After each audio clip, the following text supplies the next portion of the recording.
Hello, crisis actors. It's Mary. We are back from the weekend. Thank you for tuning in. In case you missed it, on Friday, we told you that Brett was going to be out of town for the beginning of the week. And I believe last time we said that he was in Colombia getting some cosmetic procedures done. This time, I believe he told me that he was on a pilgrimage to Pizza Hut Classic. So we wish him the best of luck on that journey. But for now, don't worry, the show must go on. And right now, Kellen is sitting across from me where Brett usually is. How you doing? Yeah, I'm doing well. I adjusted his chair, so you know he's going to be just very upset. It's like we're already off to a bad start if Brett's chair is not in the same position when he gets back. He's going to start throwing things. It just felt like I was in a kiddie chair, so I had to move it a little bit. But it's partially because he like body slams the chair. Every time he sits down, he like jumps into the chair. I will say it's violent. There's like no cushioning left on the seat of this chair. It needs to be remedied. Truly, it's a problem. Also, I'm sure that a lot of you will be happy to see Aidan back on the show. He truly needs no introduction at this point. But if anyone is unfamiliar, please tell us about your channel. Sure. What you do. Yeah, I'm Aidan Mattis. I am the host and lead researcher for a channel called The Lore Lodge, as well as a channel called The Weird Bible that I do with Wendigoon. I write documentaries about people who have gone missing under mysterious circumstances, as well as people who actually didn't, but everybody thinks they did. Last time you were here, there were some mysterious circumstances here at the castle. Yes. A little bit of an incident occurred, and unfortunately, you were not on the show that day. But hopefully, nothing like that happens this time. I got a very like, you know, worrisome text message from Brett. Yeah, well, look, we're just renouncing any and all bad juju today, and Shane isn't here, so I think we're gonna be okay. We have a 20 from Francisco Sanchez Jr. The takeover is happening. Mary is set to dominate. That's a little bit strong language. I wouldn't put it like that, but I am excited for today's episode. We put it as a conspiracy special. It's more so just gonna be a conversation about things that aren't directly related to the news cycle, but I was just finding interesting. But before we get into that, I did want to just ask you what you've been covering on your channel lately. What's been going on with your projects? And what's coming up? So yeah, we've been going through a ton of so for those who are familiar with the missing 411 phenomenon, David Politis, former police detective, he's an author who's been writing about all of these strange missing persons cases across the country. I actually used to be a pretty big devotee of this guy. I thought he was onto something. I decided to start looking into it because I was trying to support him, and I was trying to be like, yeah, no, look, he's right about these things. I have not necessarily found that to be the case, but I've had a very good time researching all these weird stories about people who, like, the disappearance is strange. Don't get me wrong. It's a little weird, but, you know, it's usually not Bigfoot, but you might ask some questions about why the FBI showed up 2 years later to tell somebody to stop investigating. Yeah. That's weird, and I like that kind of weird. That's fun. Something sus when the FBI gets involved. Yep. And then, yeah, aside from that, we just got back from Alaska about a month ago because we were up there doing the same thing. We were hiking and looking at some places where people went missing. And next year we have some stuff planned. We're going to Yellowstone, but also we are going to drive the entirety of the Donner Party Trail. Oh, that'll be cool. Yeah. Because you just don't care about your life. Like, this is the meme all the time. It's like, white people just don't care about their lives. They will hang off of skyscrapers and do what you're talking about. It's the Faustian spirit within you. I need an excuse to buy a Jeep Gladiator, and this seemed like a good one. Okay. Yeah, fair enough. Also, then I can write off some of the money as a tax expense, so it all works out. Any stories of like near-death experiences from Alaska, or everything was fine? Well, I did have a panic attack up on a mountain. That was not fun. Shit. Why? I just am scared of Before you heights. tell us, though, we have a $20 super chat from New Guy Don't Haze Me. Aidan wanted to let you know I recently discovered your Lore Lodge channel, and I really like the episodes I've seen, particularly the Brian Schaefer case. Ooh, that was a good one. Have you researched the missing persons case of Amy Lynn Bradley? That is a name I've heard before that I have not gotten to yet. I'm starting to put together a list of commonly requested ones. One that's we've seen a lot was JonBenet Ramsey. So that's coming up this Christmas because, you know, horrible timing for somebody to pass away, but Actually, I know that we've talked about JonBenet Ramsey in a conspiracy video before. I don't think you were here, but the theory is that actually JonBenet Ramsey is Katy Perry. Katy Perry is JonBenet Ramsey. She never died. It was all a big stunt, or maybe Katy Perry is a cloned version of JonBenet Ramsey that grew up. I've never and was heard not this murdered before. So that was the first part of the theory. But the next part of the theory, we kind of clickbaited. The next part that I wanted to talk about was the theory that JonBenet Ramsey actually never existed, and that her father created her as a social experiment using AI technology that had not yet been revealed to the public. As we know, the government has more advanced forms of artificial intelligence and all military technology than is available to consumers. We already know that. So that was the basis of the theory. Her father, not her father, okay? Whoever he was. Her creator made her as a social experiment to test out how convincing AI generated faces could be on the public, and how you could use them in psychological operations to harvest energy from media campaigns. So, and like scare tactics, basically. Like that was the theory. And I did find it really interesting. I don't know how I feel about it. There were some sketchy details about her death certificate, things like that. Some evidence. I mean, like I just see there's very little evidence for perhaps the existence of the pageants that she reportedly won or participated in. The whole thing was just really weird. I'm going to send you the links that we were going over, because you're going to need to see this and give it some consideration. We have another 20 from Potatoes for Seamus.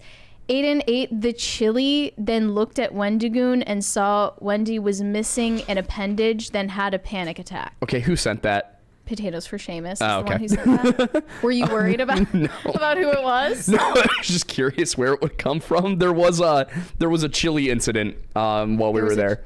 What's the chili incident? Well, dare I ask? So I'd say it like it's something bigger than it was, but all that happened was we came. So we're up on Mount Marathon, which for those who have not been there, which is almost everybody in the world, it's a 3,000 foot tall peak. It's a false summit on this mountain, and there is a race there every summer. It is a 3-mile long race that people typically complete in under an hour. I think the most recent record was set at like 39 minutes. The challenge of the race is not the distance, it is the elevation change, because you do, I think it's something like 2,600 feet in a mile, which is half a mile of elevation gain in a mile. It's insane. That is absolutely crazy. It might be like a 1-to-1 ratio, actually, now that I'm thinking about it. But we get there and I'm looking up the mountain. I'm like, I don't want to do that. I just don't want to climb that thing. I'm out of shape. I have asthma. I did a 4-mile hike up a mountain just like this yesterday. I don't want to do this again. I challenged myself anyway, ended up getting soaked to the bone, just through my rain jacket, through my water resistant pants. Thornbury and our new friend from the trip, Noah, who had not seen a Lore Lodge video ever and was in this one. The first video he saw on our channel, he was in. They made it to the top of the mountain. This guy who went missing up there, it astonished me for years. I was like, how could you possibly go missing? It's a bare shale slope. You can see the entire race course from the bottom. We got up there and we were like, oh, that's how you go missing. There's just brush. Like once you get below the shale, there's so much dense undergrowth that if somebody were to slip and fall and roll a few feet, they would never be found. Gone. So the puzzle was kind of solved at that point. Yeah, like, also there was and the fact he wasn't abducted by not abducted by cannibals? Bigfoot this time. Okay. And there are some missing 401 cases that I look at and I'm like, I don't know. I don't get it. I do not understand. What could this be? I guess this is It's a very quiet crisis party. Crisis party? There it is. Hello. Sweet. Thank you.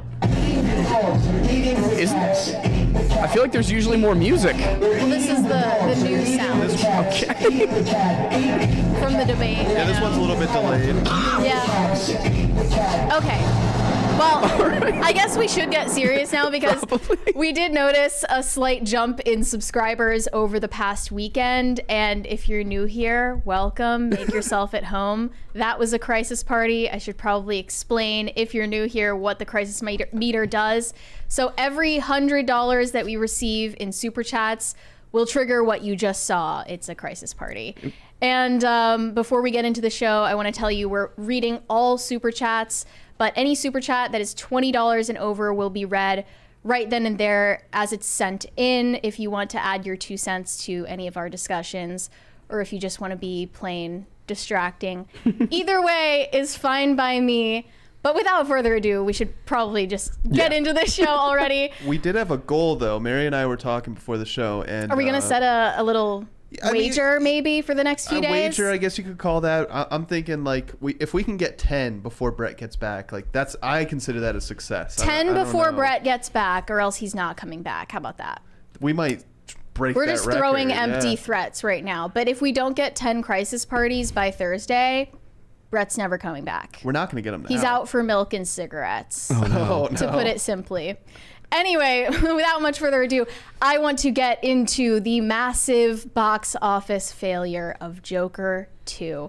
And it's so deserved. I was actually spoiling this movie for everyone on X over the weekend because you actually deserve to know what happened in this movie so you don't waste your money on seeing it. You should not support these people. This was just a massive failure for Joker 2.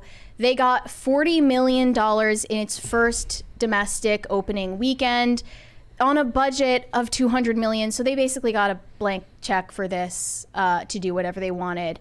Most of it probably went to the payday for Joaquin Phoenix and Lady Gaga. Everyone basically agreed from a production standpoint, from a standpoint of just the cinematography, this is a great looking movie, but everything else about it is just insanity. Makes no sense I've yet to have whatsoever. A single person explain to me why they went in the musical direction. Even if this movie was a good musical, why would you completely reinvent the wheel? Well, after that's the been success of the first one. One and of no the main has a good complaints answer. is that they add in these musical numbers at the worst moments that takes all of the suspense out of every single scene. And it's not even so that you can hear Lady Gaga sing, because she's singing like this. She's not even belting. That's what I heard, is like the singing isn't really singing. It's like we're technically singing, but we're mostly just talking. So you've never seen the first I haven't Joker. seen either Joker movie. And I'm going to be honest, like, it's one of those things that I'll be on Amazon or whatever looking for something to watch, and I'm like, oh, I should watch that. It is solely the fact that it is not on like Netflix or Hulu, and that's usually where me and my girlfriend are watching stuff. So I just never see it. But I've been meaning to go out of my way to watch the first Joker. Now I'm scared. No, you should watch the first I heard the first Joker. one's incredible. The first one, I wouldn't call it incredible, but what I loved about the first one is just the moment in time that it came out with this cultural impact. And when I watch it, I feel like it's pre-pandemic again.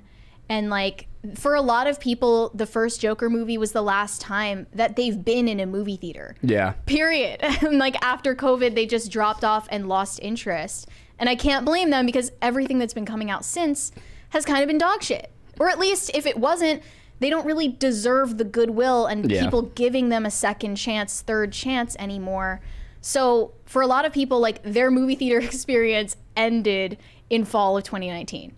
And it wasn't just that, it was the cultural impact of all of the media in a resounding choir telling you that it's immoral to go see this movie.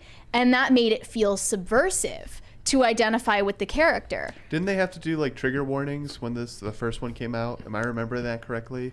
I don't think Because that they of the- inserted trigger warnings. Not but in the movie itself, but I think in some of the marketing they did. perhaps. I don't remember that specifically. Because of the one scene. I don't want to ruin it for Aidan. Wait, you mean the second Oh, one or the don't. first one? Oh, okay. Is it the one where somebody gets shot rather suddenly?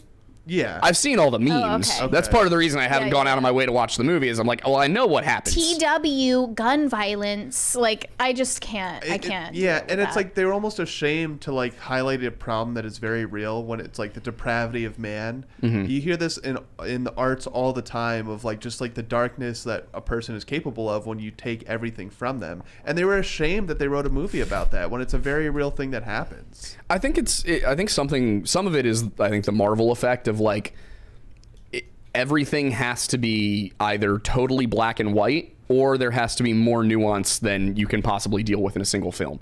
Nothing is just nothing is just pure good versus evil anymore. Even the superheroes have to have flaws, and that's cool. But, you know, there used to be stories where it was just one side's good and the other side's bad, and that's okay.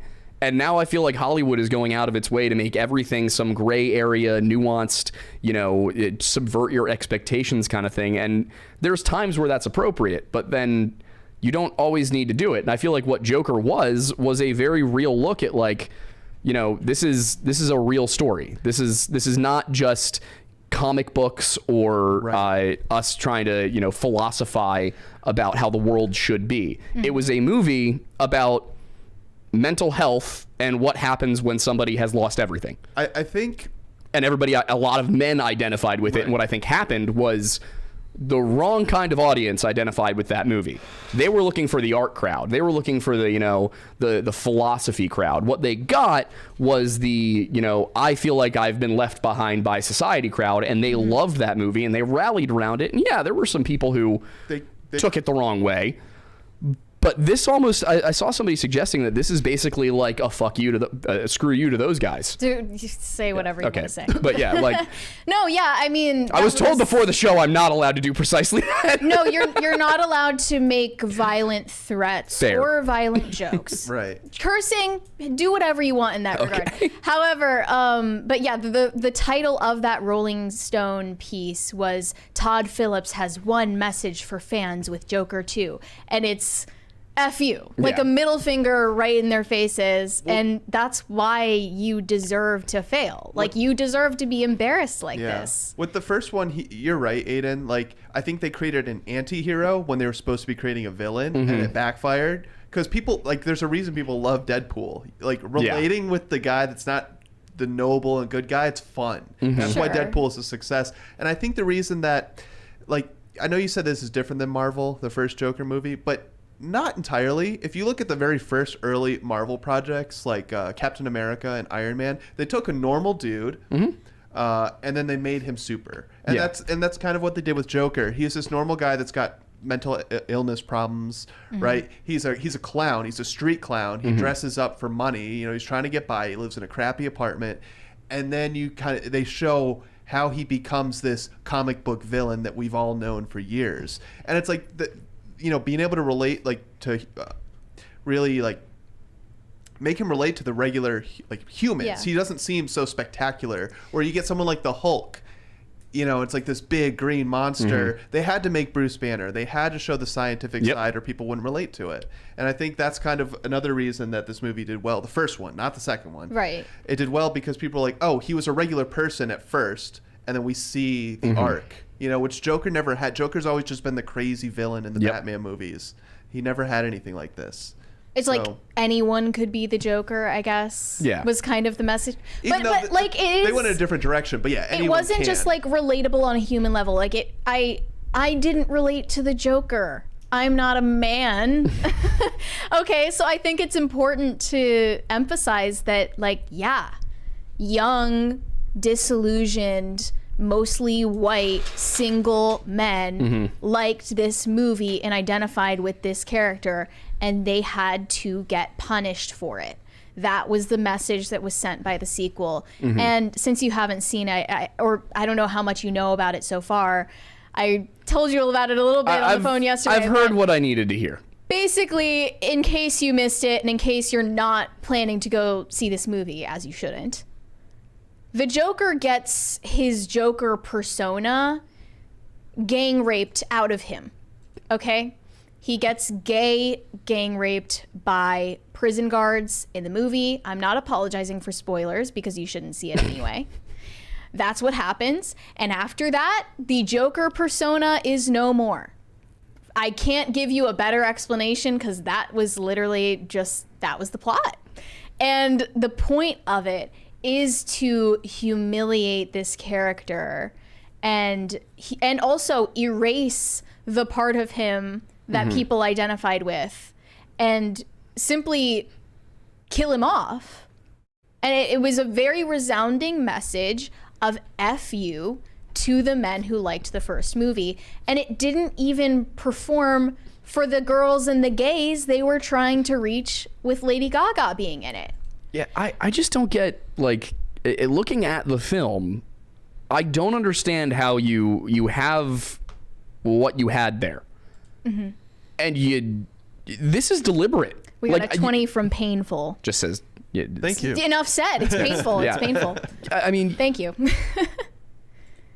either don't make a sequel, because you don't need to. This was a good standalone project. It did very well, and it didn't need a sequel. Nobody asked for a sequel. Right. It didn't really, from what I understand, it didn't set up a sequel. No. It had, the first movie ended in a way that it opened the door for future projects, right? Because like he's standing in a riot where people are adoring him. Well, and I thought he at had the become end, the Joker at that point. At So it's the like, end, he's in the, I guess I would call it a mental hospital. He's in the room and he's looking off into the distance, smoking his cigarette. You're not supposed to know at that point of the movie whether all of it was a delusion, like a psychotic episode or not. Then they just kind of shattered that curiosity, that wonder you had in the first minutes of Joker 2, because it just outright tells you all of it was real. It all happened. They made TV movies about him. He's a local celebrity. He's a true crime celebrity who has super fans and hybristophiliac women who are all over him. Like, that's the beginning of the movie, and it's just like, okay, I don't care anymore. Like, there's nothing to wonder about. And it's like, in the first movie, he had this delusion that he was in a relationship with one of his neighbors in his apartment building. And they reveal that later on in the movie, that it was all in his head the whole time. But this romance with Harley Quinn in this movie, who goes by Lee, by the way, not Harley, that's all portrayed as real, totally real. It's not all in his head.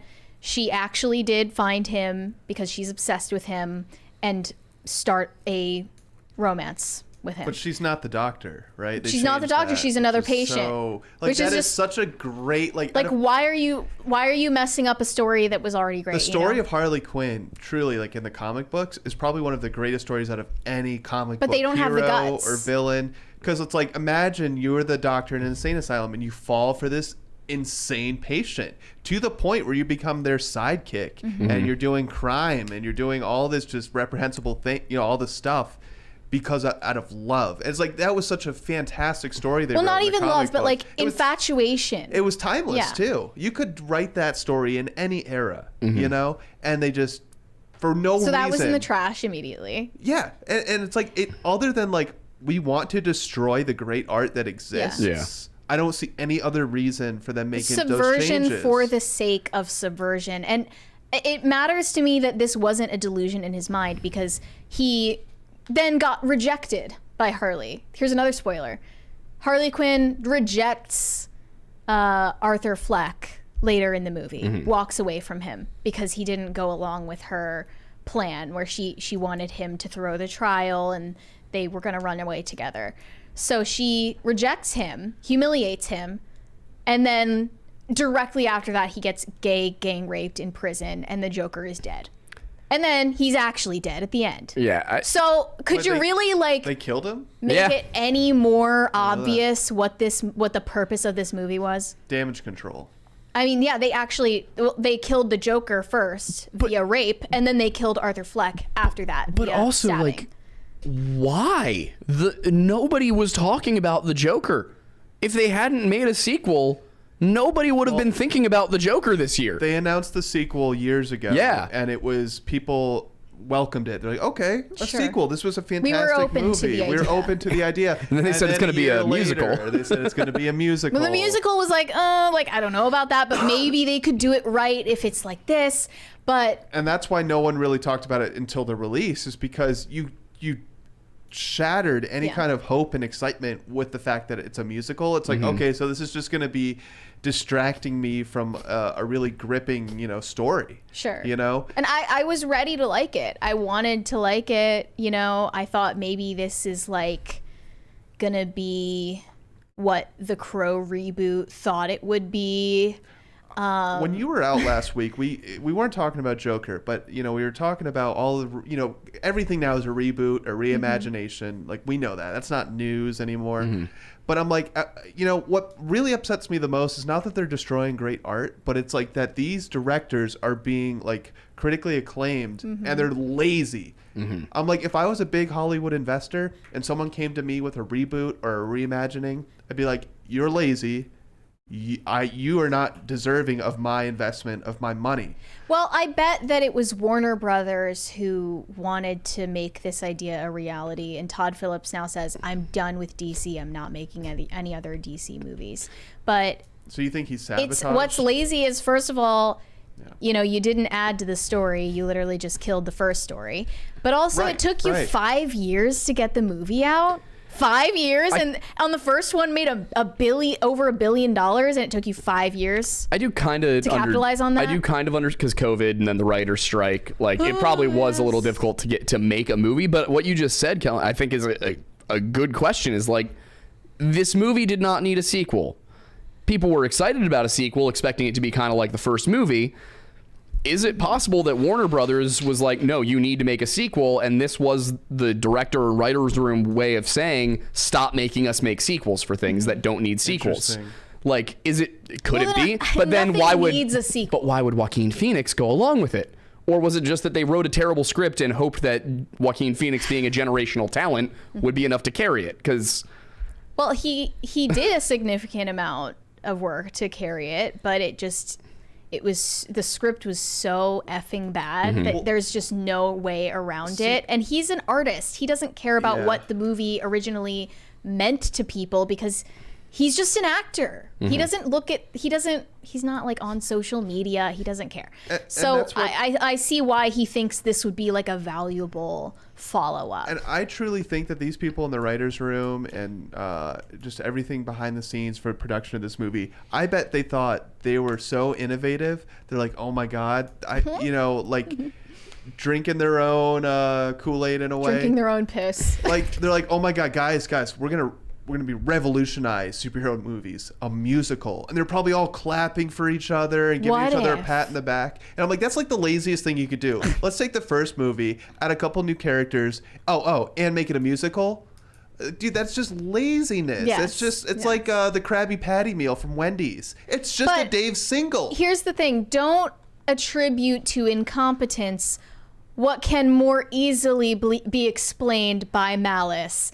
That's my slogan right now. Because you should not underestimate how much these people hate you. They hate you. Maybe it was just a tax write-off. You know who should do it? Maybe they got halfway through the script and they were like, we're not going to be able to make this a good movie. Brett would agree with you often when we see big flops like this and it's like unexplainable. He would be like, oh, well, now tax write-off. Joker 2 has underperformed lower than The Marvels from Disney, obviously, and The Flash, another DC movie, which were both expected to be massive flops, but this is even worse than the first one. Can I say, though, I'm happy about this year because Joker 2 was trash. Everything Marvel put out was trash. The Acolyte was trash. Basically every single thing that big studios have tried to make has been trash. Rings of Power is not just trash, but an insult to Tolkien and anybody who ever cared about him. Like, what we've seen this year is massive studio, Warner Brothers, Disney, like the biggest studios in the world, fail over and over and over again, which means they are going to have to go back to the drawing board and ask the question, can I survive if I double down? And I don't think they will. I would agree with you if it weren't for the huge success of Deadpool 3. But the thing about Deadpool 3 is it was riding on the coattails of two earlier movies that everybody loved. And from what I understand, Deadpool 3, I haven't seen it yet. From what I understand, it's a decent movie and it doesn't try to be something it's not. But I didn't care for it personally, but it's not my type of movie. The formula is there though. Like, like big Hollywood, they don't need to go back to the drawing board. The formula has been laid out for them, and they're just choosing to ignore it. But because Twisters was a massive success, and you know why? Yeah. They didn't try to do identity politics. They didn't try to inject their own messaging. They said specifically, we're not going to address climate change. Like, we're trying to make a good movie, not like a documentary, not a public service announcement. And Glenn Powell got a little bit of pushback for that. Like, you know, these issues matter. He's like, dude, I'm just trying to make a good movie. I'm trying to put everything I got into this character and make it enjoyable. So you feel like that $15 you spent at the movie theater was well spent. And he hit it out of the park with that movie. Deadpool 3. They went back to say, like, what worked with Deadpool 1 and 2? All right, we're going to keep it. They said, Marvel, if you want these characters, you need to make it an R-rated movie. And that's why Deadpool 3 was the first we'll make some MCU jokes about movie that's like Gen R-rated. Z and pronouns that don't land with Gen Z, but land with the Gen X and millennials we're trying to appeal to here. But the formula's been laid out for them, and they keep going back to this broken theory that's been proven false over and over again. But like, hey, let's take the story, let's change it let's change it for me, not for the audience. Let's change it for me. Let's check the boxes to make sure it's diverse enough that we can, you know, brag about how inclusive we are. As long as we do all that, it's going to be a hit. And they keep doing this formula, and it keeps failing, and it keeps failing. And you know what? They do it again. And so, since you bring up, they're not talented. They're not talented writers. They can't. Well, where are the talented writers is what I keep asking. Like, where are they? I think they're on a few projects. Like, because do we just live in such a spiritually, artistically impoverished age, truly, like as a culture, that there are less good writers, good filmmakers, and artists in general than there would have been in any other time frame? It's starting to seem that way. I think a lot of it is the general fear of cancellation and people focusing on things like social media and going, oh, well, this is real life, when it's not. I mean, if you just look at it, every time they try to appeal to the... Go ahead. Oh, we got a 20 from Pop Culture Junkie. The Joker is an example of when a director makes a hit and gets carte blanche for a sequel, and he abuses it. Deadpool 2 was the opposite. Reynolds refused a big budget in exchange for creative control and lower expectations. Yep. Well, I never saw Deadpool 2, just the third funny. one. So yeah, but I think it's good Deadpool 3 did really well this year because, once again, it's something where that is a formula people like. It works. It's fun. People don't feel like they're being lectured. They just get to go watch a funny action movie. There's a reason there's 8 or 9 Fast and Furious movies. But we just People don't like them. What I don't want is for Disney and Marvel specifically to get too big for their britches just because they had one movie not lose hundreds of millions of dollars. Yeah, in a string of failures. But you have to realize changes aren't going to happen overnight. They spent 10 to 15 years building up the staff and studios that are putting out this garbage right now. So it's not as easy as just saying, let's just make a left turn here.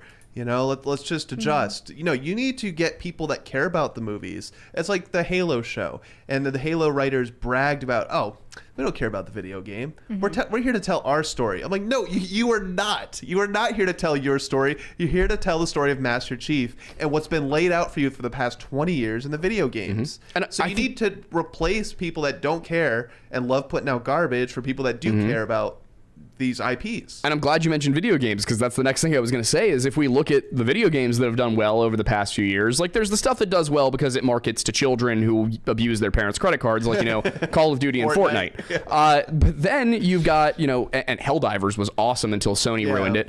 But like, if you look at that, Helldivers, they satirize space fascism, right? Like, and everybody thought it was really funny. And nobody became a space fascist, but they enjoyed acting out space fascism in the game. No way! And then Space Marine 2 comes out. It's the exact same thing. It doesn't whack you over the head with the politics. It doesn't insist you, hey, just so you know, you are the bad guy. Like, what you're doing is bad, just so you know that, right? It doesn't do that. It's huge. I will say this. I stream video games on Friday nights. Oh, that's cool. It's typically, you know, thank you. It's just me and my friends. We're just doing a little thing. We don't get a ton of views. Biggest streams we've had for a while were like 50 to 60 people. So we've got another 20 from Tequila Bravo. The writers are all liberal white women or minority women. There have been lots of pictures of these writing rooms. Seems like they take over the culture too once they get in and clash with the existing structure.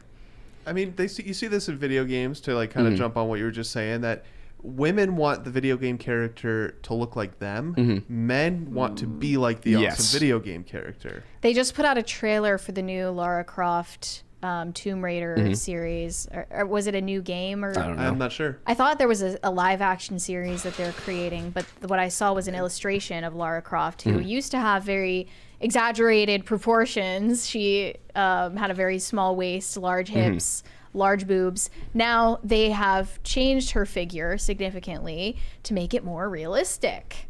And I'm just like, you can make a woman look realistic and hot.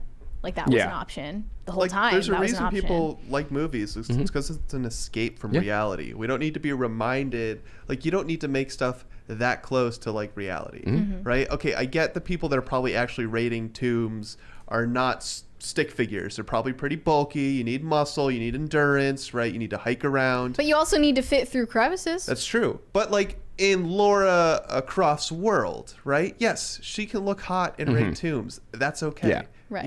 Because video games aren't a reflection of reality. Right. They're an They exaggeration. try to make it that way, and it's just like, and this is why games are flopping. And that's what I was trying, just to finish that thought. Like, like we get 50 to 60 people watching our streams. Occasionally we get up to 100. We were doing 150 at one point. That was really cool. We did Space Marine 2's campaign. We peaked at 1,200 people. Wow. Nice. I have never had that many people watch a gaming stream before. But because Space Marine 2 was such a release for so many people, was such the game we wanted to play, something that reminded us of LAN parties 20 years ago, sitting in our basements with our friends, eating Dominoes and drinking soda and playing our Xboxes. That's what we wanted, and we got it, and it's been huge. And I did see some people, like, I wasn't saying that the Tyranids are the good guys, by the way, like, just for the people who are clowning on me for that, just, you're not necessarily the good guys are still not good in the series. But my point is, people want what they want. And for some reason, Hollywood keeps just pumping out what they think people should believe. They're trying to teach lessons, and that's not your job as an entertainer. Your job as an entertainer is to entertain. With that, Letting you know just what's approved. on a philosophical level, I'm not sure I agree with that, because I do believe that art instructs people. It can. I do believe it does that, whether it's intentional or not. The problem is they're being way too on the nose, and their morals suck. So since you bring up that pattern of insanity where they keep putting out garbage and being like, why is it flopping? Obviously, part of that pattern is you have to blame the fans. And it's so strange that they found a way to do this rhetorically. Right now, Joker Folie à Deux is sitting at 31% from audience on Rotten Tomatoes. And the critic score is only 33%, not much better. So they're having fun dunking on it too. You said 33%? It's 33 from critics and 31 from the audience, which is really bad. And I only saw it getting lower and lower. Fans want their money back after watching awful Joker 2 after sequel releases with 39 on Rotten Tomatoes. As you can see, it's dropping significantly as each day passes. Well, this was posted at this morning. Or no, this was 2 days ago, or maybe it was updated this morning. So since, was it? So this I think it said it currently sits at 33 from critics here. The critics say the film is pathologically unnecessary, a sequel we didn't need. Fans have also equally damned about the movie, with there being no shortage of complaints. Why is Joker 2 so bad? I've never wanted my money back from a film. What makes Joker 2 so bad is that it refuses to commit to anything. There's no theme at all. The court scenes are boring, and the shock value ending is worse than I expected. Even the musical elements feel tacked on and interrupt the pacing. A total waste of time. Never cook again. You know what this really reminds me of is like, it's really bad out here for Joker 2. It reminds me of when Lady Gaga joined the cast of American Horror Story. It's almost like that's the audience they were targeting. Right, but they didn't find it, and I think they were reviling the original audience for Joker 1, which is where this ire comes from. I think that people are not just dunking on this movie for erasing the legacy of the first, but they're also dunking on this movie because in its own right, it's not any good. We have a second crisis party now. Thank you. I'm starting to get anxiety when the lights go on. I'm like, It sets you up for like. when's it coming?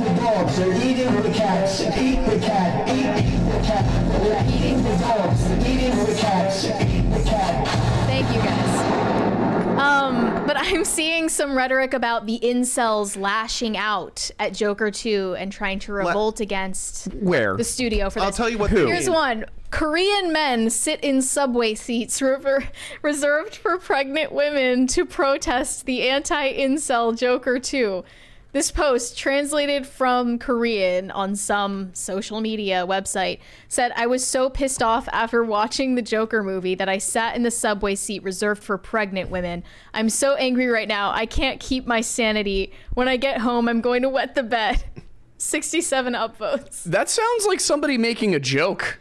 Sounds like it. Like, yes. that can't. It probably. I'll tell you what they mean by revolt, though. They mean like when you go and you ask me, right? We're friends. We're at a restaurant. Be like, hey, Kellen, you saw Joker 1. How was it? Should I go see that? Should I watch it? Should I go see the second one? I'd be like, yeah, the first one was good, but dude, no. Do not waste your time with that stuff. It is garbage. That's who they're talking about. That's the revolt. Yeah. It's me criticizing the second movie. Because who are you going to, like, when people enjoy movies, that's who you get to tell you about a movie and then persuade you to go and see it. I really don't care about Rotten Tomatoes to hear what the critics think. I'll read the audience. Most people don't listen to I'll read these the audience. But if reviews. you, Mary or Brett, were like, hey, this new movie, Twisters, for example, Yeah. I was indifferent about it. And then Brett's like, oh, it was good. It was really Yeah. good. And so I went and saw it. And I'm like, that's what the people that I actually interact with and talk to on a daily basis, their opinions matter. And Strong word of mouth And if the matters. regular people are saying Joker 2 was garbage, right, it's not going to lead a lot of people to those movie theaters. And that's what they're talking about when they're talking about revolting. They're like, hey, how dare you say anything bad about my art? Yeah. I mean, also, we probably should scoot the topic along at some point, but If you had more to say, go ahead and say it. yeah, I look at this, what's going on with this movie and with so many of the other series that they're creating, and it seems like the whole goal of Hollywood right now is just pissing people off. Like, Do you think it was a big conspiracy and they wanted it to flop? I don't know if they wanted it to flop. I just think they didn't want Maybe they the didn't audience care. that enjoyed the first one to enjoy the second one. Yeah, it's as simple as that. I don't think they cared about making money. They I wanted think they to just want to make pivot. sure that you're unhappy. They're also yeah. referring to them in this very condescending way, calling them fanboys. Yeah. Like that's definitely meant to talk down to them, whether you admit it or not. Yeah, and I mean, at the end of the day, too, like, they keep saying, oh, you're revolting. Like you were saying, the revolt is, I'm just not going to go see it. Like, Yeah, yeah, there's on no- Twitter, people are like, this is the worst movie ever made. But they People keep love exaggerating it. revenge stories, and that's what this is, or the Joker 1 was at its core, is a man who was beat down and ignored by society, and he got his revenge. Right? People love revenge stories. That's why The Punisher was so popular. And I mean, they make Hollywood them is about telling women you, too. Furiosa.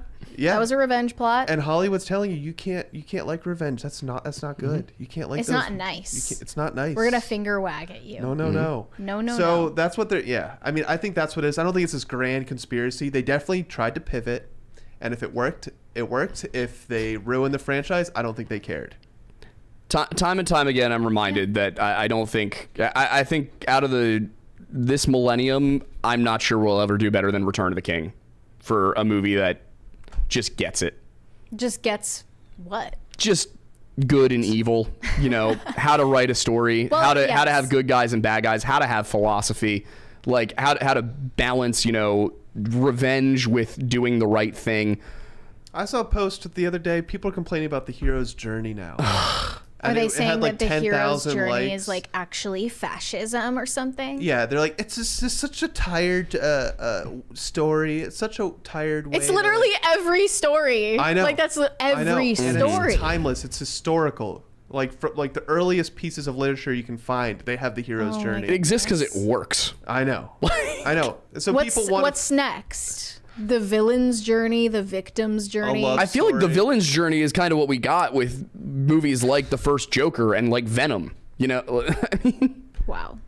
That's just mind-numbingly stupid. We're going to go into some super chats, though.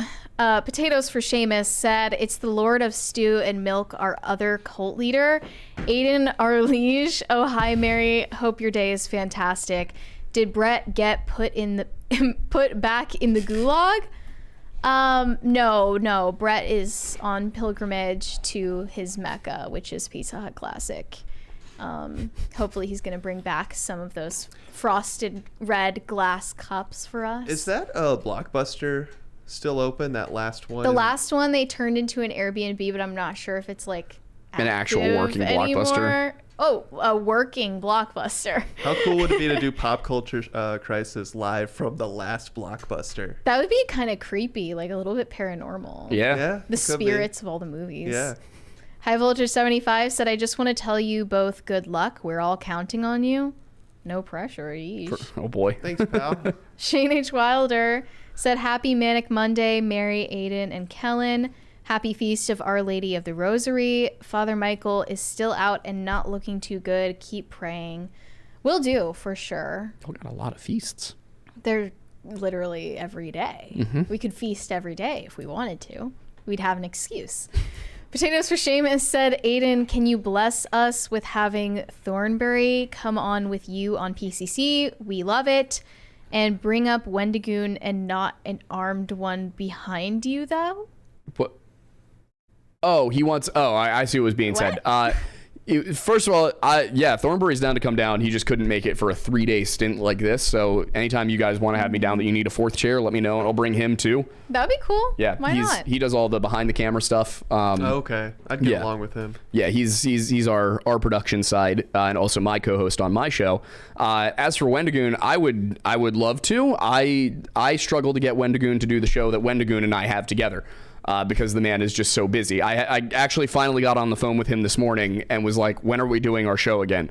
Weird Bible's on Thursday, guys. It's on Thursday night at 7 p.m. on the Weird Bible channel on YouTube. We're going to be talking about demons and the Halloween being pagan issue because it's just not. Can you get into that? Like, what is your discussion going to be about demons? Because I want to Sure. hear more about this. So there's a broad range of beliefs about what demons are, where they come from within Christianity, and then of course within Judaism and also Islam have their own versions of it.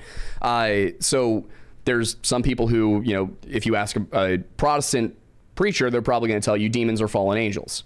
If you were to ask somebody who is more on the Orthodox side or the Catholic side, it's going to be a much more nuanced answer to the question. For example, if you are going with the Enochian view, then you're taking the intertestamental literature, which is not biblical scripture, but it is a reflection of what Second Temple Jews believed. And that's what Enoch is. So First Enoch is a 4th to 3rd century Hebrew text, and it talks about how demons are the souls of the Nephilim. So because the Nephilim were made in the earth... I wish Wesley were here right now. Yeah, he would. If the Nephilim were made in the earth, then their souls remain in the earth, whereas angels who are made in heaven, their souls remain in heaven, is the theological concept here in Enoch. So that one takes it that the Watchers came down, they had children with mortal women.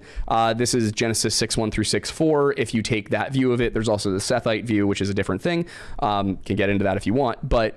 The idea is the Watchers, who are these angels, they come down. They're sons of God specifically, so they're a certain classification of spiritual being that is more than just a messenger angel.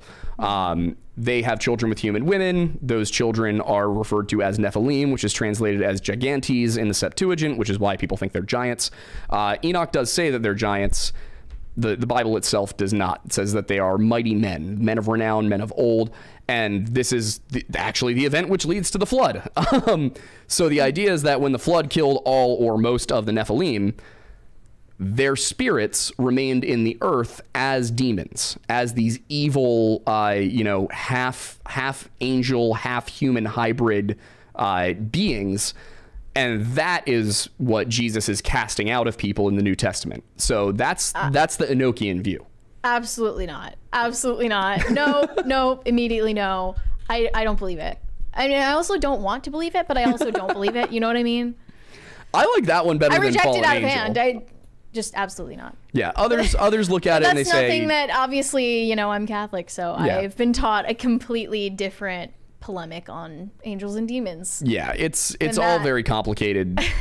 But I'm sure it'll be a really interesting discussion, Yeah. so that's exciting. We'll get into what the more mainstream view is with the idea of fallen angels and where that comes from, what the arguments are for it. I fall on the Deuteronomy 32 worldview side of things, whereas I know a lot of people look at it more from a traditional Catholic, like, fallen angel or corrupted human soul kind of viewpoint. Either way, I don't F with them. Yeah, no. Yeah, Ouija boards are a bad plan, guys. Yes. No, We have another Shane H. Wilder, 3 cheers for Aidan. He didn't bring a weirdo onto the property, causing the show to be canceled like he did last time. Hey, Hip, hooray. I was Unless you not include here. Kellen. Hip, I was not hooray. here.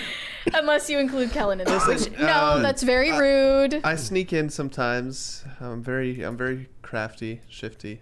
I'm okay. The next one from Corey Anderson. I'm just not reading that. Absolutely not. Nope.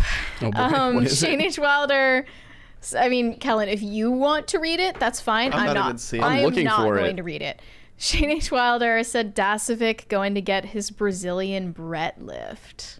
Brazilian bread lift. Nice. Okay, with should that get being some said, book we're going to fillers. move on into the next topic. On a more serious note, though, this is something that I have been wanting to talk about on the show for at least a couple of weeks now, but I held off on it because I wanted to get closer to the date of the release of this movie. This movie is called Conclave. It comes out on the 25th of October, and it is basically hate mail to all Christians from Hollywood. Yours truly, Hollywood. And this is not entirely surprising. We've talked about this on the show before. The way that Hollywood just seems to have it out for Christians. They are always portrayed in media in the most unflattering and, in fact, sometimes demonizing light. But not just that, it's the tenets of our faith and the aesthetics of our faith being commandeered and subverted for the purposes of spreading filth and degeneracy in these projects. We talked about Immaculate with Sydney Sweeney. That was another example of it. But it's just nonstop. I could go on, but Conclave is the most recent example of this. So I'm going to read a description of it. This says, Conclave follows one of the world's most secretive and ancient events, selecting the new pope. Cardinal Lawrence, played by Ralph Fiennes, is tasked with running this covert process after the unexpected death of the beloved pope. Once the Catholic Church's most powerful leaders have gathered from around the world and are locked together in the Vatican halls, Lawrence uncovers a trail of deep secrets left in the dead pope's wake, secrets which could shake the foundations of the church. You know what this sounds like? What does it sound like? Sounds like they took the game Assassin's Creed and said, okay, but make it Catholic. Like, that's what this sounds If like. only, I mean, if only that were Assassin's true, Creed Kellen. Brotherhood is Catholic. Like, it is the Pope Yeah. is the bad guy. Yeah. And I see the first review I see here from a critic at New York Magazine calls it sinfully entertaining. So we Oh, I see already what he did there. I know see what what we're he did getting there. into here. Let's watch the trailer, which also doesn't tell you what it's about, but we're going to watch it anyway. Ow. Let's see. I hit my leg. You okay? It's fine. Believe that character you just saw is in the part of Cardinal Lomeli, who is overseeing the papal conclave. To simplify the story for you, it starts with the Pope dying, and they have to conduct a conclave of cardinals to elect a new Pope. And it just looks like a really interesting trailer, doesn't it? But they don't tell you what it's really about. Even the Wikipedia page doesn't It's very tell you what it's about. It's trying to bait and switch people. That's what I think. So I looked into it further, and actually I do recommend watching a video that Ben Shapiro released about this, because he read the book that this is based on. I have not, but I'm going to go as closely as I can based on the plot of that book by Robert Harris. It was published in 2016. So it says this Cardinal Benitez gets elected Pope by fulfilling the 2/3 majority vote requirement in the movie. And this cardinal consents to the honor, chooses the name of Innocent the 14th in the movie. Just before the results of the conclave gets publicly revealed, however, it's brought to Cardinal Lomelli's attention that Cardinal Benitez, the new pope, had booked and later abandoned an appointment at a gender reassignment clinic earlier that year. Just what the fuck? Okay, so Cardinal Lomelli privately asks Cardinal Benitez for an explanation, and the new pope reveals that he was born intersex and raised as a male by his parents. For most of his life, he was entirely unaware that his physical characteristics were different in any other way from other males. It was only after he was injured in a bombing in Iraq that he was examined by a doctor for the first time in his life and informed of his condition. Benitez tried to resign from his office to undergo gender reassignment surgery, but the late pope refused his resignation and created him cardinal with full knowledge of his intersex condition, which in real life would not happen. Benitez ultimately declined surgery and resumed his duties. Cardinal Lomelli knows that Benitez's secret will inevitably be discovered by future medical examination or upon his death, but resolves to cover it up for now, trusting that God's will guided the conclave's outcome. So technically, I've seen a lot of people saying this is a movie about the church electing a transgender pope. That's not what it's about, technically, but it might as well have been. And it's intentionally obfuscating, it's intentionally complex and convoluted so that people can't talk about this for what it is. Without getting into the whole culture war issues that are obvious here, how many people on this planet would you say are actually medically intersex? I can look it up right now. Look it up. It's Let's see. Very small percentage. So, and even then, the percentage of them that ever find out is much lower. Right. And the percentage of them that you could even visibly tell from the outside is very low. So the reason I ask that, and you please, look up the number, because you are taking a huge risk here. If you're making a movie for an audience that is a fraction of a fraction. I'm looking at the percentage right now. It says 0.018%. This estimate, so 0.1%, is based on the 0.2%. precise definition of intersex, restricted to conditions where chromosomal sex is inconsistent with phenotypic sex. Essentially, Because you can have like XXY and present as I think fully female. The Cardinal Benitez character, who was seeking gender reassignment surgery, is in the book, and I assume as well in the movie, genetically female, XX chromosomes. So, so if you'd say 8 billion people on this planet, and you multiply it by that percentage, you'll get roughly 160 million people. So at most, this is the largest your audience. Like that's at most. Well, here's what you're not understanding, that's insane. Kelly. Like that, They're not making this movie for intersex people. This movie isn't for intersex people or even LGBT I'm kind of people giving in them general. the benefit of the doubt here. This movie is for people who hate Christianity. Okay. And more specifically, it's for Maybe. people who hate the Catholic Church, and a lot of people in Hollywood absolutely despise the Catholic Church, especially the ones who were raised in it, hate it, and they use their position of influence in the creative field to spread their hatred for the Catholic Church to the rest of the population. Let's put that aside for a moment. And so even if that wasn't the case and they were just truly trying to make a good movie here, your audience is in the whole world at max is 160 million people. That is not good. Like, you're making such a niche movie. For why? Like, are you is this just a passion project? Are you just okay? It is a passion project. They have a passionate hatred. So, but what my point is like, you're probably right. But even if you hey, no, Hollywood doesn't hate Catholics. Okay, then who are they making this movie for? People they're not going to make money. People who hate their dads. This movie's not going to make them money. About it, yes, because obviously, in the Catholic worldview, priests are fathers spiritually to their flock, their congregation, the church at large, and that weird Freudian fixation, like, screw you, dad, definitely jumps out in a context like this. I see it in so many examples, and I'm so beyond sick of Hollywood drawing upon the influence of the Catholic Church and just Christianity in general in order to disrespect it, in order to defile it, in order to alienate Christians, who, by the way, make up a majority still of this country. Because Hollywood, it's not that they, yes, but the reason for it is because they want to become the church. Hollywood, the major studios, the major players, they want to fill that void that hopefully they're hoping to create by trashing the Catholic Church.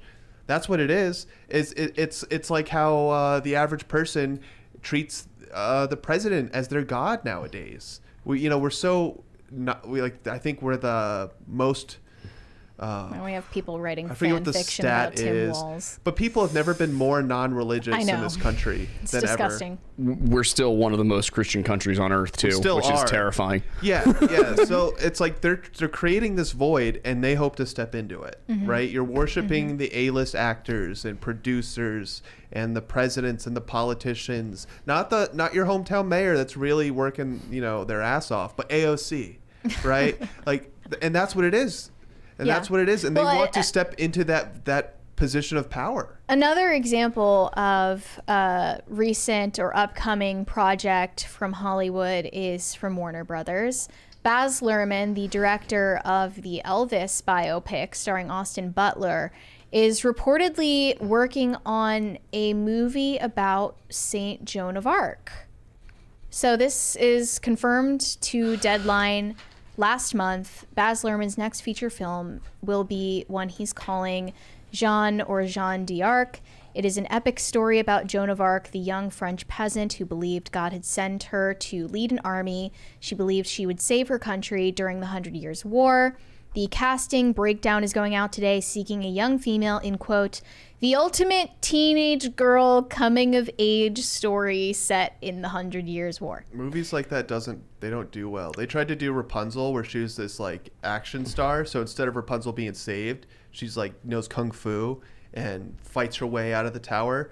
I don't know I forget what the movie was called, but they tried this already, and it doesn't work. Well, so I will say, Luhrmann is the guy behind Elvis. Yes. And from what I understand, Elvis was a pretty solid movie that stuck to the facts for the most part. I never watched it. I only watched the Priscilla movie by Sofia Coppola, but if we're talking about a coming I heard of good age, things, sure. If we're talking about a coming of age movie, it's not a woman going around fighting, right? It's a woman learning about who she is on the inside and developing relationships with the world around her. That's what girls want to see with a coming of age movie. Now, if it was about a guy, maybe it'd be a different story. It's not a relatable teenage girl coming of age story, because Joan of Arc literally talked to God and was living in a time where a 14-year-old was much different than what you know as a current day 14-year-old. They try to make it relatable. And there's to recast her in a modern light, especially with the amount of academic speculation that has occurred about Joan of Arc possibly being LGBT or a feminist icon. She might have been schizophrenic. I cannot trust it's a big point of contention in the Catholic Hollywood Church. with this. I cannot trust them with this. They will F it up. And I saw just a week before that report came to Deadline, Jenna Ortega reveals her dream character to play from history is Joan of Arc. Too small, I think. And I'm like, she's also too dark-skinned for it. well, a lot of people she's assumed French. It could work. when I objected to this. Joan of Arc is typically depicted as being very pale-skinned with black hair. She was definitely fair-skinned and white. But when I objected to this, a lot of people assumed it was about a race swap. It's not just about a race swap. It's just stay away from this historical figure in general. Please just leave leave well enough alone. This goes back to what I was saying in the first segment. It's the biggest thing that upsets me is the laziness. Because people, or lack of creativity, however you want to describe it, because they can't come up with their own stories about a young female warrior, they have to change history because the story's already written. And they can't just completely rip it off. They need to add their stamp, their mark on it. They need to let people know that, hey, I was responsible for this art, so they have to change it in a way. And then you get this, where they just take historical stories that have been around forever, and they make slight changes so it's different enough, and they put it through. And you can call it laziness, you can call it a lack of creativity, but that's the most upsetting part about all of this to me. It's just like there's no one's willing to take a risk. And changing historical facts is not a risk, in my opinion. Well, we don't know that they changed historical facts on this one yet. Well, we'll have to find out. But what I'm saying is my hopes are not high. Oh, I don't have high hopes either. But I will say this. I feel like in the history of movies that are about Christians that attempt to portray Christianity as bad while using Christian characters as the forefront, God works in mysterious ways. Have you guys seen Kingdom of Heaven? I have not. You should. It's Ridley Scott. It's a movie that a guy who doesn't like religion made that is kind of, at the end, intended to make you feel like, all of this is kind of pointless. Or maybe religion is useless. Instead, it's one of the greatest religious films ever made. It shows all of the aspects of Christianity that we are supposed to value: chivalry, bravery, courage, faith, all of these different things. And it also shows the human side of things, that there is sin, and sin must be overcome, and it must be actively fought against in your soul. You yourself must fight against sin. Yeah. He wanted to make a movie that was about how pointless the Crusades were, and instead what he did was make a movie about how valuable Christianity is. I see. So I've seen this with a number of films. That's the biggest one. That's the one that comes to mind immediately. I think a lot of the time they try to subvert these stories, and they come to the realization that it's kind of hard to subvert it without totally changing it, at which point you've totally changed it, and now your subversion doesn't matter. I would hope with Joan of Arc, I would hope that they do go the route of trying to make an epic story about this really interesting character from history, and that they portray her properly. I hope that he gets into the fact that she was not burned by the Catholics. She was burned by the English Catholics. The French Catholics loved her. That this was a complex issue. That one side was like, she is a prophet, and the other side was, she is a witch. I hope it goes into that, because that's the really interesting part of the story, is the way that her talking to God, so to speak, whether that's what it actually was or whether it was something else. That's the interesting part of Joan of Arc. What it sounds like is, how do we make Joan of Arc into a feminist, a modernized girl boss? Like, that's what it is. Reimagined for a modern audience. That's I hope they what it don't sounds reimagine like. it. And perhaps you're right that a lot of these people intending to subvert or modernize stories like this, they end up being unwilling participants in, strangely enough, evangelizing people. Which is, one silver lining to the situation. But I just don't have high hopes for this. Yeah. And it's not all bad. I saw some other updates about, for instance, The Chosen recently, later last month.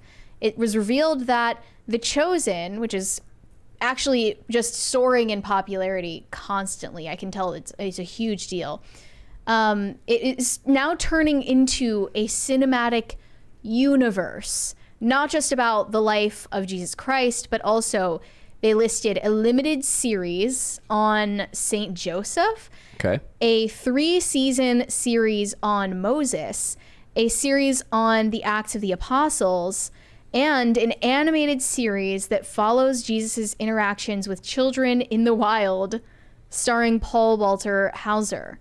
So they have all of these different projects in the works from their new statement. Their new studio has unveiled this slate that's coming in the future after The Chosen is already concluded.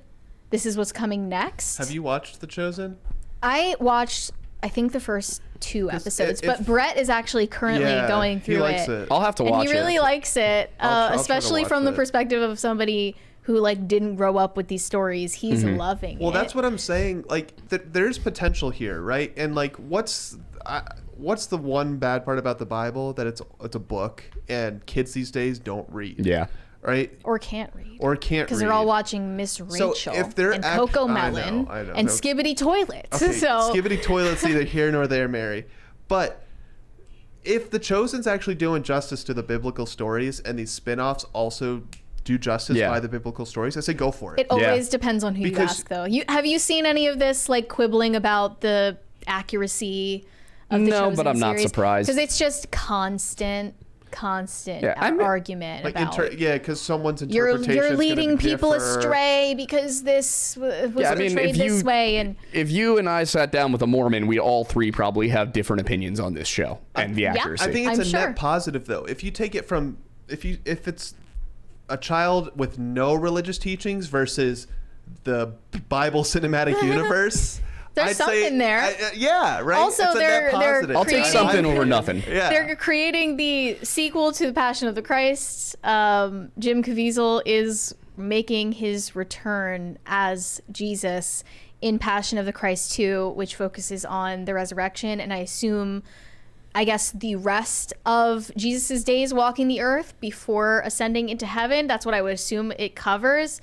They're beginning filming in early 2025. Yeah, I'm wondering. How do you feel about that? There's not much in the Bible about There's not much there. What Jesus was up to after he rose from the dead. I mean, maybe if it was going to be about him visiting the souls in Sheol. There's a way to do it. Like, if you get really detailed, there's a way to stretch 3 days into, like after the resurrection, right? There's a way to stretch that into a series. Hey, Peter Jackson stretched The Hobbit into 3 3-hour-long movies somehow. Yeah, kind of crazy. If you like Lost did this, where like they focus so much on character development, a simple story took 10, 15 episodes to really flesh out.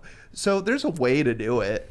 There, I guess. if it will actually accomplish that, because it's hard to keep people interested and lean so heavily into character development. Yeah. And right? I complain about like waiting way too long between the first movie and its sequel. 20 years is a long time. And I don't know how they're going to make Jim Caviezel look the way he did in 2004. I mean, he's been in movies fairly recently. He doesn't look bad. Maybe a little bit of de-aging technology will be required. de-aging, some makeup, they can make him 33 again. Or, they can cover. Oh, they also gave him like a fake beard, didn't they? Or was that a real beard? I thought they had like a beard wig. They might. Beard wig. I'm serious. They could do the opposite, though. Like super expensive, high quality beard wigs are used on the set of The Chosen. They can make them look so dirty and torn and tattered that the aging won't be as apparent. That is a direction you could go. I'm like intrigued, but again, with all of these things, I have no idea what to expect. It could be massively disappointing. Maybe. I don't know. Most of the time it is, because these people are deranged. If the goal is, though, to put this movie in, and not these people as in Mel Gibson and Jim Caviezel, by the way. right, Yeah. If earlier people. If the goal is, though, like with Mel Gibson, just to like make the average normie non-religious person be exposed to a religious story, I'm all for it. If that's their goal. Obviously their goal is to make money too, but if their goal is to like, hey, we need to find a way to get this to the normies, because they're not going to church, they're not opening their Bibles, how do we do it? You know what? I'm tired of people saying that aiming to make money with entertainment is like a bad thing. No. Like it's wrong to want to make a profit off of if you want to something keep creative. doing it. It's like, yes, if you want to make another movie or show in the future, you will need to make a profit off of this. People still need to But eat. people, for some reason, have this high and mighty attitude about, you shouldn't be in it for the money. You should be in it for the love of the art. Like, you can be in it for both. You can't be in it for the love of the art if you can't make money. Yeah. I mean, I think like that's like best case scenario. If like a movie like this makes a ton of money, stays true to the teachings of the Bible, people enjoy it, like that's best case scenario. That means everyone's happy, everyone's satisfied. Well, that never happens, but The Chosen got pretty dang close. Right. So yeah, I mean, they're not losing money, are they? Not if they're launching a cinematic universe. Definitely not. It's Yeah. become hugely popular. So Yeah. Hugely popular. So let's read some more super chats. The White Trash Panda said Mattis is a British cigarette. Rude. Oh, hi, Ghost Girl. Hi. That was Rude, very Trash rude. Panda. they got mad at me because I decided to translate, but some of the super chats that came in while you were gone, Mary, but they consider that censorship. Your fans. That I didn't read the one No, about. it was me. I about saw some iffy. you? I saw some iffy super chats come in while you were gone last week. Do you care to tell me what they were? I don't remember what they were, but I substituted a word here and there to make it YouTube friendly. And I was like, I was translating. People were like, no, you were censoring. I'm like, whatever, man. There were several. It happens a lot. Just on Friday that I didn't read. Yeah, I mean, this is normal. I was like, at least I read it. I didn't just skip over it. PCC is just CCP backwards. Corey Anderson said, do a video about black-eyed kids. It freaks me out. Ooh, I know what that's referring to. You do too, I might assume. have one on that already, or I might not. Is that where you if I do, it's ancient and needs to be redone anyway. You don't have any color in your eyes? No, black-eyed children are a phenomenon that show up in a number of different places in a number of different ways. The consistent part is obviously that their eyes are black. Now there's some people have ghost stories about them. Some people have doppelganger stories about them. It's one of those things that's very broad, and it's also rather recent in terms of folklore development. So I can't go into a ton on it right now. I just don't have it off the top of my head. But interesting topic. Generally like urban legend. So that's a maybe. Yeah. Okay. We'll see. Changelings are a different thing, which is also children, but it was a similar concept of like if a child did not act the way you expected a child to act, probably because it was autistic, it must have been it was a clone left there by the fairies. The fairies took the real child. Do you think people are just like scared of kids? Well, that was like old Gaelic. From? That was an old Gaelic thing because there still is to this day some belief in fairies in Ireland, but there was a very intense belief in the paranormal world in Ireland and a strong belief in like basically what we would refer to as elves. Yeah. That would come and take your baby and replace it with a fake baby. I think not leprechauns? No. I think it kind of stems from the fear that like, hey, children are so vulnerable. Like there's this human nature need to protect them. The more innocent a thing is in the first place, the more defiled it can get. Yeah. So that I think that's it's not so much the children are scary, but what could happen to children because they're in such a vulnerable state in their lives. Definitely. Cesario JPN said, so to the panel, any knowledge of the Isdal woman? Isdal woman. That sounds familiar. ISDAL is. I've never heard of this before. Let me look it up too. Do you believe in the Akashic record? What? Do you believe in the Akashic record? I don't think I've heard that term for. Oh, it's a placeholder name given can you give me the term? An unidentified Maybe I've heard of it by another term. Who was found in the Ice Valley in Bergen, Norway in 1970. I have heard of this. I don't know anything about it, unfortunately. Okay. All right. What was the thing you said? The Akashic record, AKASHIC. Akashic record. SHIC? Yeah. Akashic record. Oh God, Theosophists. I don't know anything about the particular the particular work, but I mean Theosophy is it's. I don't know that much about it. I just my brief surface level understanding of it seems it's interesting. It's basically Theosophy is where a lot of the things that people believe about Freemasonry come from. Because there were some Freemasons who were Theosophists, and a lot of Theosophist thought was taken from Masonic. I don't know what to call it necessarily, not Masonic thought, but Masonic writings. Theosophy is, in general, a religious or philosophical system. It's kind of both theo, God, osophy. It's kind of based around like religious philosophy, but the idea is that there are these ascended masters. Who like are spiritually enlightened and immortal, and then they pass down knowledge through the masters that are on Earth.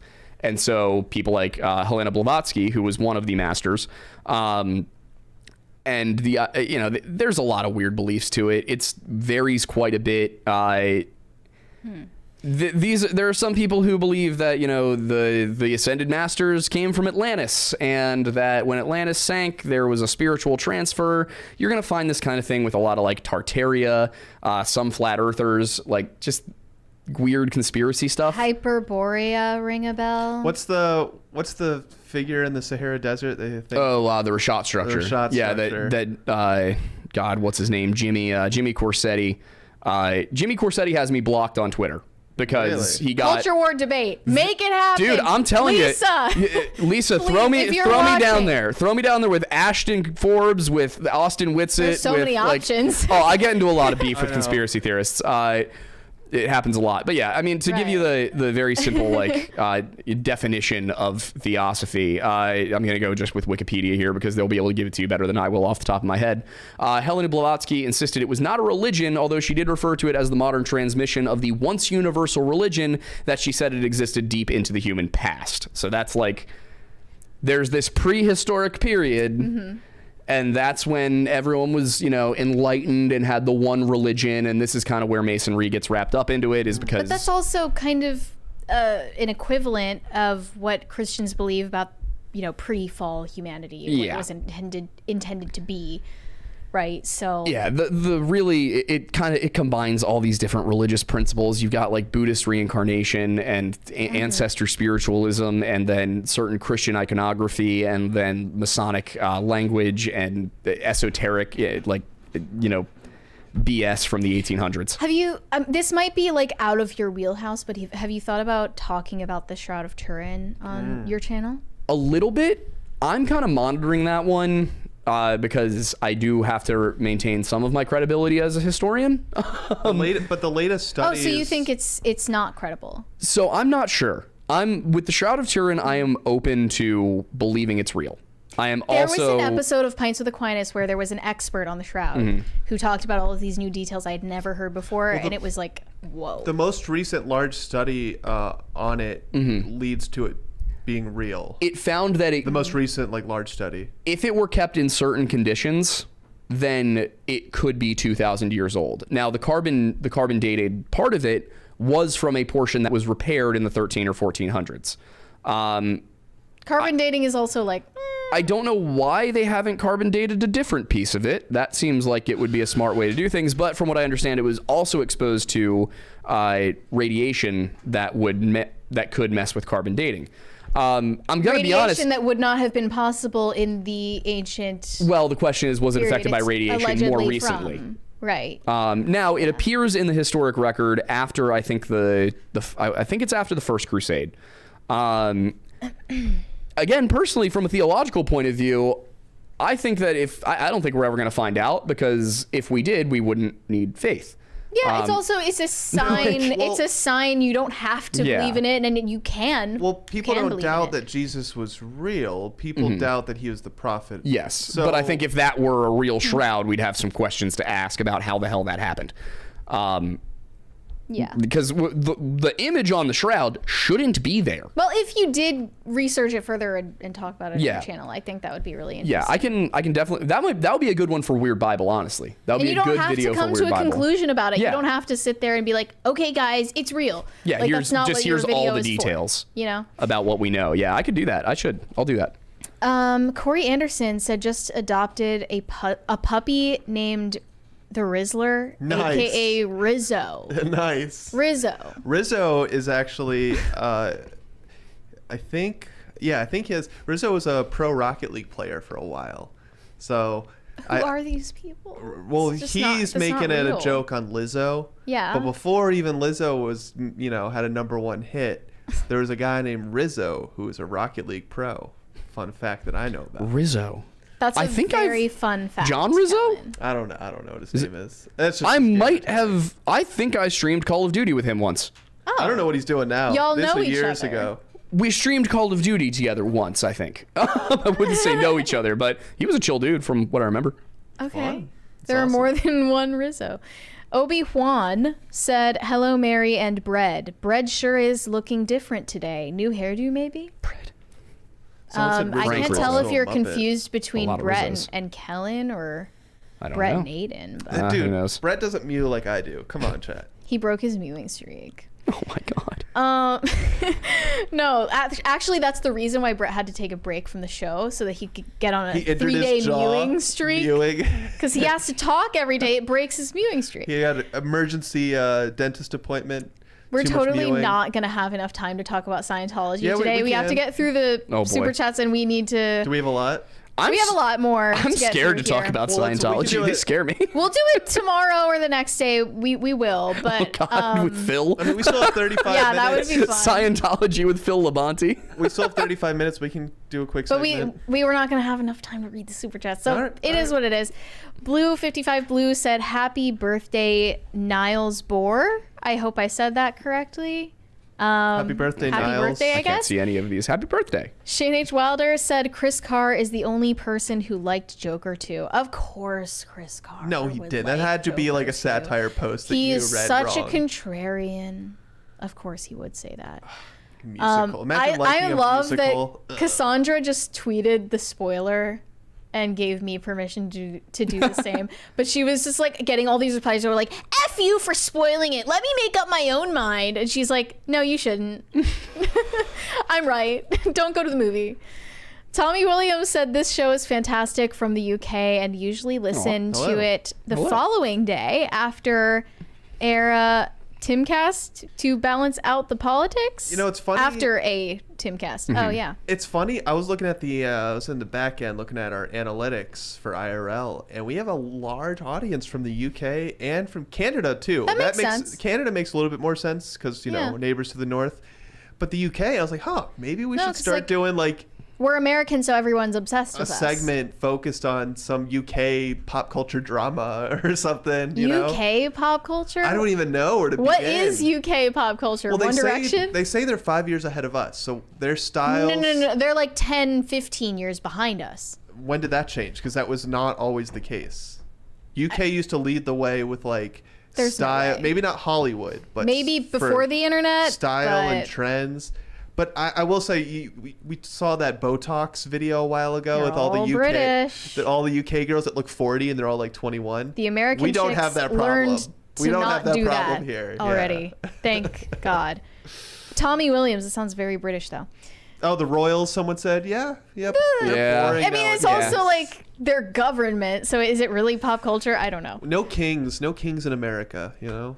I want a king in America. Radon Cross be a good / Counter said Mary looks like someone is thinking really hard about Lady Gaga right next to her.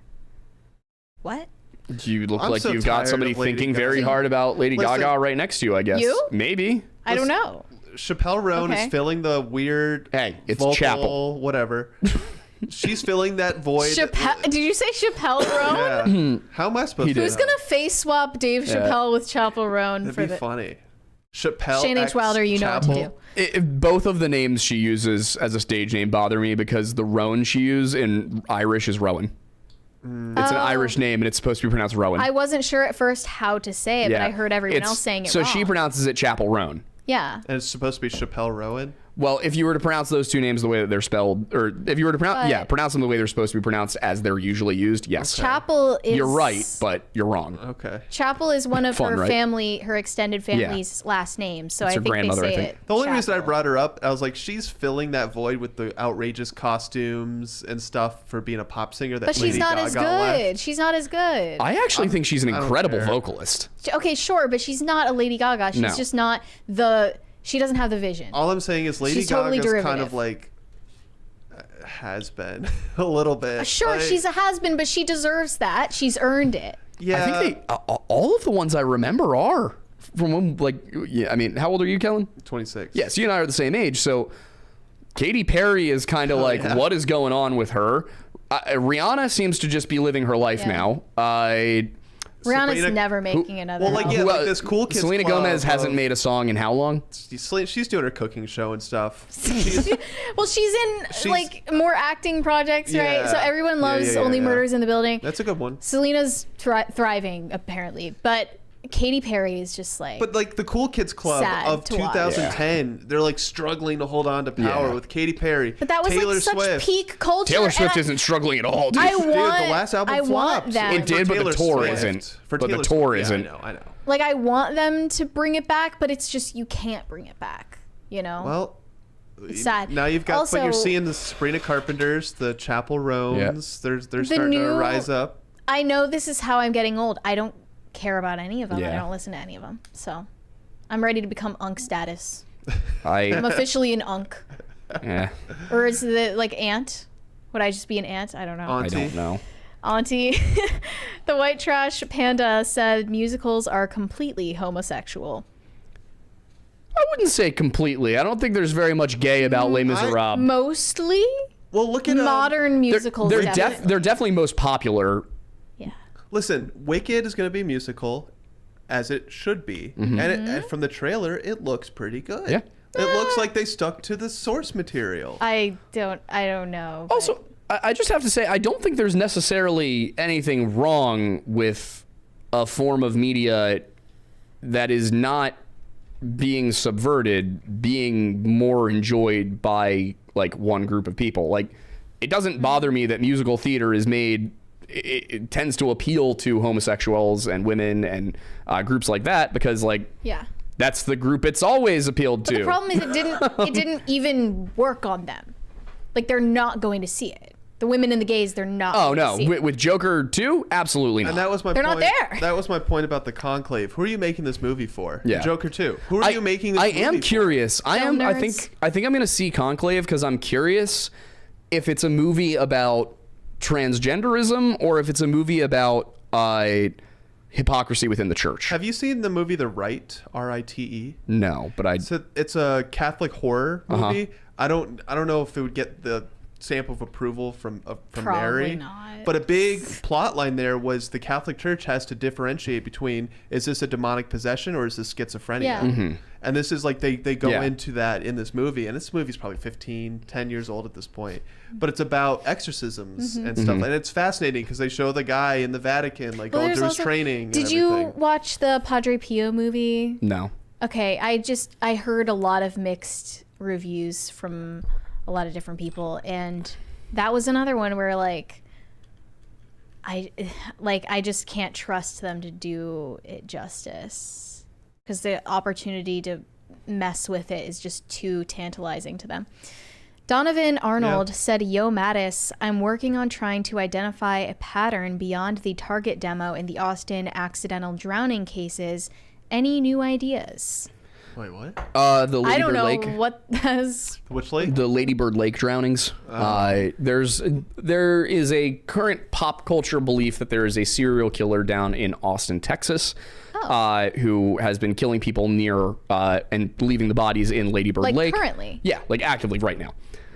We did a video on it earlier this year. I looked into it. I have done so many videos that involve the concept of potential serial killers. I wouldn't call myself an expert, but I've read a bit. I looked into them. I think we looked at something like almost 20, and there were a number that there was zero connection between any of them. They were in different parts of the lake. Like, there was just no way that these were connected. One of them was pretty obviously assassinated, and based on what I saw, probably by Mossad. And that's not even a joke. The guy was a Palestinian activist, and he was found in the lake with his hands and feet duct tape over around his head, and he had clearly been beaten and then dumped into a lake off of a bridge. In Austin, Texas. In Austin, Texas. This was like 2000. Could be cartel related. This was like early 2000. No, it was like he had literally just been speaking. Wow. Organized crime is my point. Maybe, but it looked like it was. Well, we were talking about this. We had Michael Francesi on Yeah. Culture War a couple weeks ago, and we're talking about there could be serial killers way more than we even are aware of because that doesn't make the news anymore. You know what makes the news? The mass shootings, right? Because it's explosive. It's like one big firework that was set off in your face and everyone's eyes are glued to the TV. Serial killers, it's a long, drawn-out process. For the current media sphere, that's boring. And so it's like, how many are going around right now because no one's talking about it? Well, we've been looking at that too with the smiley face killers theory, which is the idea that all across the country there are people murdering young college-aged men who have a specific set of characteristics in common, and that they're doing it in the same way and it's being written off as accidental drownings. And it's all too similar because there's always a smiley face. There's not always a smiley face. Even the people who wrote about it admitted there's not always a smiley face. There are a few cases, though, like in La Crosse, Wisconsin, where you have 5 people get thrown into the river across the space of 10 years. Not even that. I think it was 8 years, who show up in the river. 5 of them are dead. They almost all had the exact same path that night, where they went to bars on the same street. They were all but one were single. All of them disappeared from the bar without saying anything to their friends. Several of them had interactions with police that evening, and then they end up in the Mississippi. Then there's one who survives, and last thing he remembers is being at a bar around 1:15 a.m., 1:30 a.m. And then next thing he knows, he is waking up in the Mississippi River in January. So they're drugging them or something. Yeah. And that was the thing, is he woke up in the Mississippi in January. Wait. How much time had passed? It was just before 6 a.m. or just after 6 a.m. When he woke up. So the police thought, oh, well, he must have gone into the river earlier, because he said he woke up in the river, he crawled onto the shore, he fell asleep. And then he got up and he walked to the hospital that was a few blocks away. The police went, oh, well, he probably fell into the river while he was trying to pee or something late at night, 2 a.m. Fell in, pulled himself out, crawled onto the shore, slept, woke up several hours later, and then went into the hospital. But the thing is, given the temperature of the water that night, if he had been in the water for more than 15 minutes, he would have died. Right. Yeah. If he had been in the water, then out of the water, and Probably in the died. temperatures he was in, he would have still died within an hour. He cannot possibly have gone into the water more than an hour before he showed up at the hospital. And at that point, he had been, I think it was when he showed up at the hospital, 6 hours since he would have been drugged if he was drugged. And the drug that would have been used would probably have been a drug called GHB. And GHB in something like 80% of people who have used it or have been drugged with it, if it's the standard dose, 80% of people, it's totally out of their system within 6 to 12 hours. That came up recently, I think, on the show, because Diddy? some people were saying that Diddy's baby oil stash was all GHB. Which would And that would be the utterly reason insane. why the FBI confiscated it, because why would they confiscate it if it weren't at least suspected to be laced with drugs or just entirely this street drug? Yeah, and GHB can be liquid form. Yes. Is that similar to that? I think it's called Dragon's Breath that's going on down in South America, where like they'll find a tourist, they'll pretend like they're asking for directions, and there's like a powder, and you just have to get a little bit close to it, and if you inhale it, so scary. That literally just makes you into a brainless zombie slave. Yeah, So- you'll say yes to anything. Like I don't that's even terrifying. like thinking about that. Here's the reason GHB is so scary is that the symptoms of GHB drugging, and some people use it recreationally, which is just wild to me, but a lot of people think liquid ecstasy. Yeah, a lot of people think with date rape drugs that, it just, you pass out. Right. That's not what GHB does. GHB mimics the effects of alcohol. So you will, unless you are testing somebody, it is almost certain you will not be able to tell if this person you're speaking to is just really drunk or if they're on GHB. So somebody who's been drinking at a bar is a really easy target, especially for a female serial killer. Because if you drug a man and he looks like he's drunk and you walk out of the bar with him and you go, yeah, my boyfriend's just really drunk, I'm taking him home, nobody asks questions. However, if you reverse the roles there and you have a very, very drunk looking woman and a rather sober looking man, people ask questions. The other way around, they don't. Well, isn't like the number one method of killing for Poisoning for women. Poison. Yep. That is the most common way that women commit murder. Okay, I would love to keep talking about murder, but we do have to Pop get through culture these crime super cast chats. should be the next one. Yeah. Point is, to answer the person's question really quick, though, I didn't find any evidence in Lady Bird Lake. What I would say, if you're looking for something, look at Rainey Street. Look at Rainey Street. That is where you're going to find evidence of anything if you're going to find evidence. Ulvin McGoth said meep. Thank you. That Dexy guy said, glad to see Aidan back. It might have been monkeys and typewriters, but the Andor show was amazing. I feel it didn't get much love from the wider fan base. They barely talked about it. Like, Because Disney it didn't wasn't market it. like, it was well liked by the people who did not watch it, groundbreaking but it just enough. wasn't Did you guys see it? a big deal. They've Like, ruined Star. Even No, they ruined all Star I need you to Wars listen to me right now. Watch Andor. It is not what Disney's been doing. Sure, It is. I have heard that from every person who watched it. It's just not that many people. I know, watched it. because That's the problem. I'm telling you, imagine like a noir crime drama No, I got you. Yeah. set in the Star Wars universe. That's Andor. If I enjoy it, then I'm just going to be reminded about how much they destroyed everything else. We have a 20 from the Manic Mustache. Mr. Mattis, if you had a red battle panda as your post-apocalyptic battle steed, what would you name him and why? Follow-up question, why do Freemasons love soup? Hi, marmalade. Hi, fake bread. Stay toxic, my friends. Okay, so what would you name your red battle panda?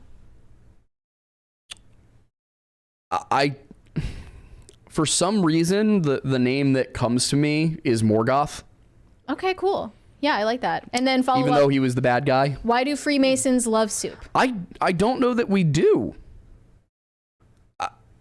I'm You don't? Is that a joke? Oh, so you hate soup. no, that's not what okay, woman from Sky News. I don't know. I mean, testing out my journalistic integrity Your right now. spin. I personally, I made a stew I don't know last where night. this I made a stew stereotype last comes night. It from. was delicious. Stew? I do like soup. Stew is different than soup. You went home from the bar on a normal Sunday night. I made the stew Made a before I stew. left. I make a decent Guinness stew, guys. But no, I mean, I would say if there is an inordinate amount of Freemasons that really like soup, I would just say it's because soup is a good food, Well, you know, every survival show, whenever they hunt an animal, they always make it into a stew. which is smart. Gotta use every part. Yep. Stun So- Fun 1-1 said, got a question. Are you three down with PCC? LOL. What does that mean? I mean, we're here. I would assume. We so. are here.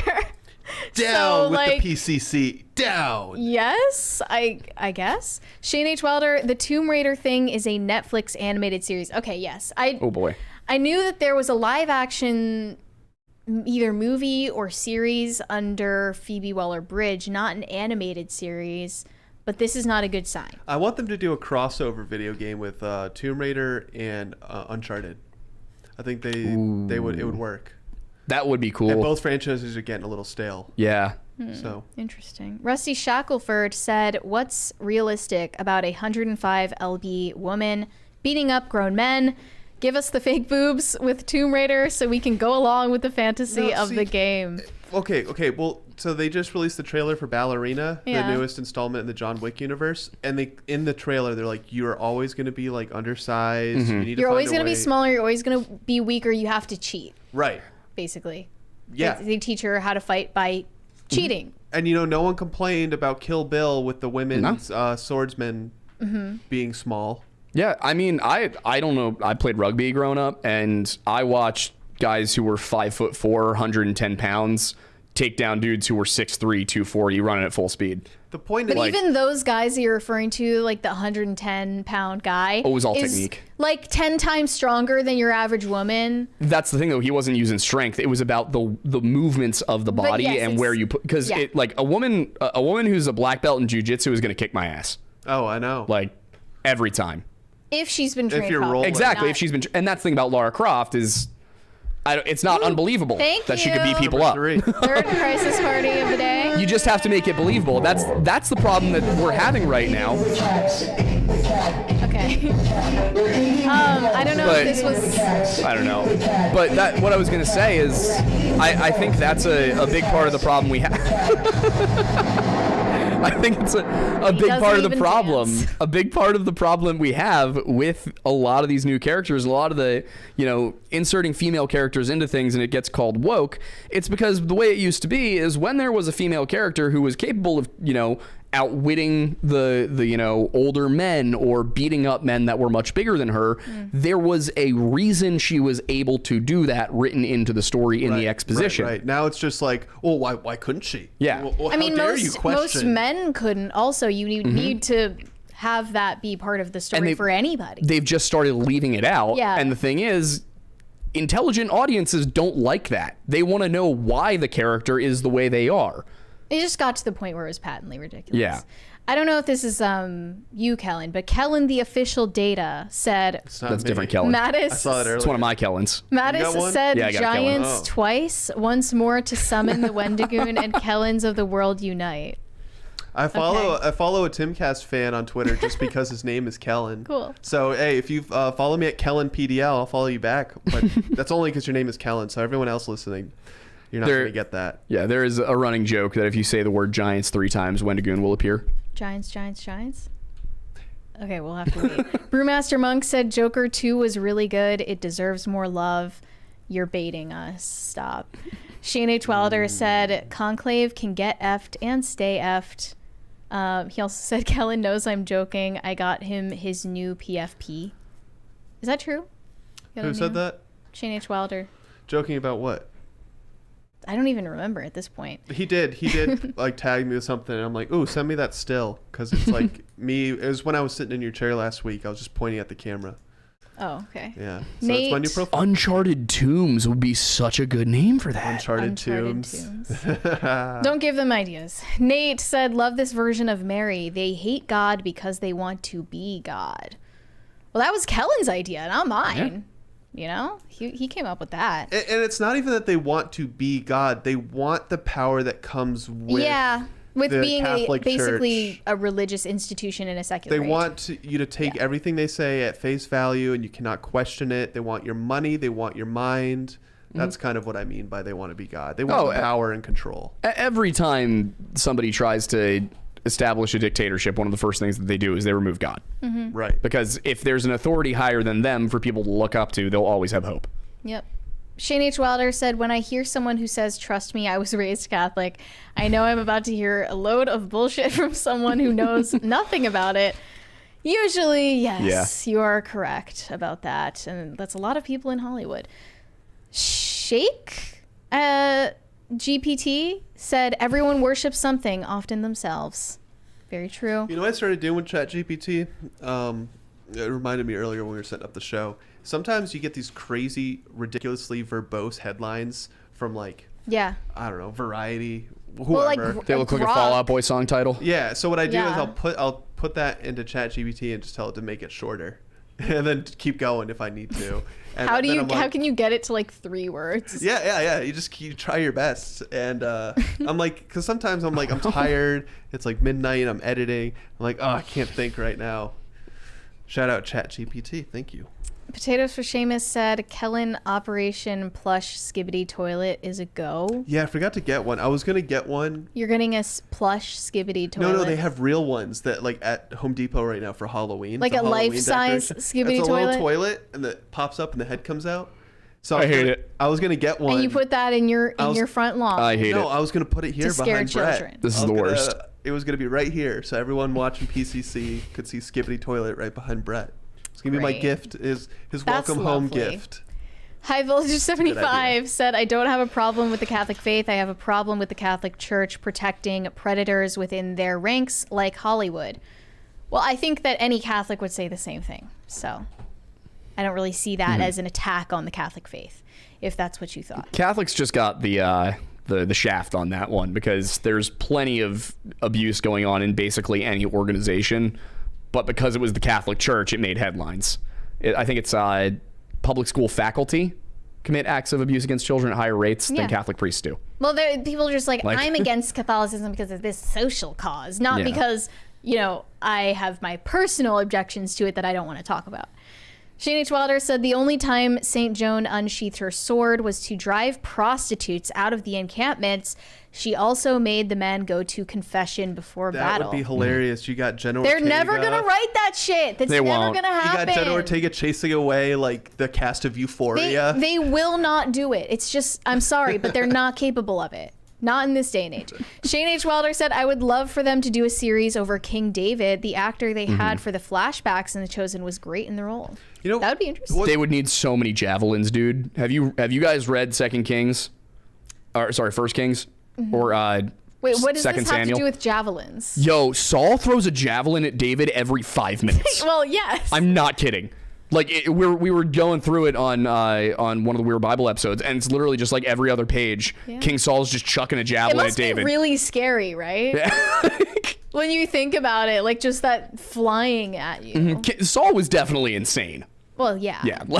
Yeah. Like God drove him mad. Mm-hmm. Olivia Claire said, popping in to say hi from Brett and I. Hello, Olivia. Hello, Brett. Hello. Thank you for saying hi. Hello, Olivia. Fifi Gigantor said, I want a Job movie. Let's see God and Satan gamble. That would be funny. There are so many possibilities, but I also just want them to stay away. Also, Job is just straight philosophy for most of it. It is a philosophical dialogue.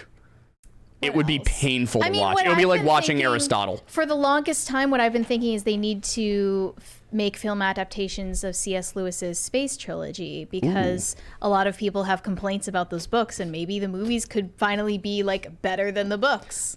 I would like a finished series of the Narnia Chronicles. But they're doing that already. They're doing it with Greta Gerwig, I thought. They are? Yeah. Why is she attached to it? She shouldn't be attached to it. Anybody else? I don't know. Literally, she's not a bad director. She's a very talented director, and I respect her. But I think Narnia's become a children's and feminine fan base primarily. I don't think men really. It wasn't like really Narnia. intended that way. It was written alongside Lord of the Rings. I know, but they had arguments about it. These kids are not reading. Well, Tolkien always was telling. Like, he was always telling C.S. Lewis, you're just far too, like, on the nose. Yeah. All of these metaphors you're making, and I'm way better at it, and he was right. And Lewis is like, I'm going to make Jesus a lion. But I still like it. Oh, yeah, I still love it. It's I don't great, care. especially for kids. Narnia is a lot more accessible Space than Middle Trilogy's Earth. cool, too. I haven't read that one. I don't think the kids are reading the books. They're relying on the original No, they're not. movie adaptation. They're not being Yes. raised reading those things. So it just doesn't, I don't even know what audience I it's enjoyed for the first anyway. one as a kid, and I hated everything after that. We need some young men to make cool content about Lewis and Tolkien that is oriented towards young adults. The problem is to like succeed in today's Hollywood, you have to really be selfish. And I think a lot of people that can create good art are not selfish. And that's like all the projects that are being greenlit is because the person is just like they make it about themselves, and it's their whole identity. Someone who's a ruthless opportunist. Ruthless, yeah. And then like that's how these projects come to be. And it's like the good stories from the average Joe, they're always going to get buried. Mm-hmm. Brian Bledsoe said the last Blockbuster is open in Bend, Oregon. Nice. I don't know if that's the Airbnb, but we'll look into it. I think that's the one I'm thinking of. Shane H. Wilder said Mel Gibson is developing a limited series on the Great Siege of Malta, a crusade story about the Knights of the Hospital of St. John of Jerusalem. Oh, that could be good. I didn't know that, but that could be really cool. Frater RC Hermetic Podcast said, fun fact for Aidan, both the term theosophy and anthroposophy originate in the 1575 Arbatel Grimoire. I believe that. A fascinating fusion of Calvinism and pagan magic with Gnostic elements, of course. Yeah, it's very, very Gnostic. Okay, thank you for your fun fact. I'm going to have to get a copy of this book, though. Corey Anderson said, Mary, do you drink a pint while listening to Pints with Aquinas? Can you also do a Get Ready With Me video? I am curious. I hope the Dodgers lose against SD Hum Baby. San Diego. I don't know what the rest of that means. Why do you want to watch me get ready, weirdo? Hi, a lot of people do get ready with me. Culture crisis. Let's Honestly, get ready for our day. I'm not gonna lie, it might reach a new female audience for you. It's Gen Z, Gen Alpha stuff. Like, even if you hate doing it. I know, but it's like... It's almost like, you know, all those like tech videos. It's like, watch what I do in a day at Twitter. And she visits like the coffee bar 6 times. All of those people have been chilling. fired. I know. Every single one of them. Really? Oh, yeah, they all got fired. In the last few Oh, years, wow. they're cleaning house. They're like, okay, what money do you actually bring I thought in? they were posting those videos for the company. They were. As promotion. Not They all were of for them. Not recruiting. all of A them. lot. Yeah, some of them were. Some of them were just doing it. But like some of it was recruitment stuff. Like, hey, come work at Facebook instead of Google. It's better here. I think that's how it started. Look how nice we are. And then what it ended up with was like, wait a second. Who I can think lie about the their shareholders lifestyle were probably more? like, Hey. hold on a minute. We're paying like 22-year-old girls $150,000 a year to post on TikTok? Something ain't right. And then the people at Google were probably like, I can't justify that one. Not to mention, like, I'm still very, like, when it comes to Twitter views and TikTok specifically, those two platforms, I'm very suspicious when I look at those analytics for, like, either by bots, like bot manipulation, or just inflated views to make their platforms seem more credible. Like, when someone gets 1 million hits on TikTok, I'm like, did you really though? I'm not saying it's not viral content, but is it 1 million hits? TikTok is the easiest platform to actually go viral for quality content in a very like democratic process. Like the more than any other app, and that was what shocked me about using it at first, is like I didn't expect people to actually be able to reach something I posted who didn't follow me already. Yeah. So like, how do they count a view? That because okay, so for example, are you familiar with Twitch? Yeah. For a viewer to count, they need to be watching for like I think at least 30 seconds. Same with YouTube. And their volume needs to be on. If their volume is muted, you will not. So you can't just have ghost viewers. Interesting. Yep.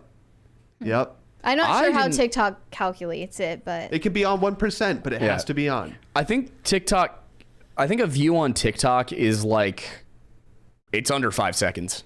It's somewhere between 1 and 5 seconds. we wouldn't know because we were banned on TikTok. Yeah, I have barely posted on TikTok because I should. We just hired somebody to do that.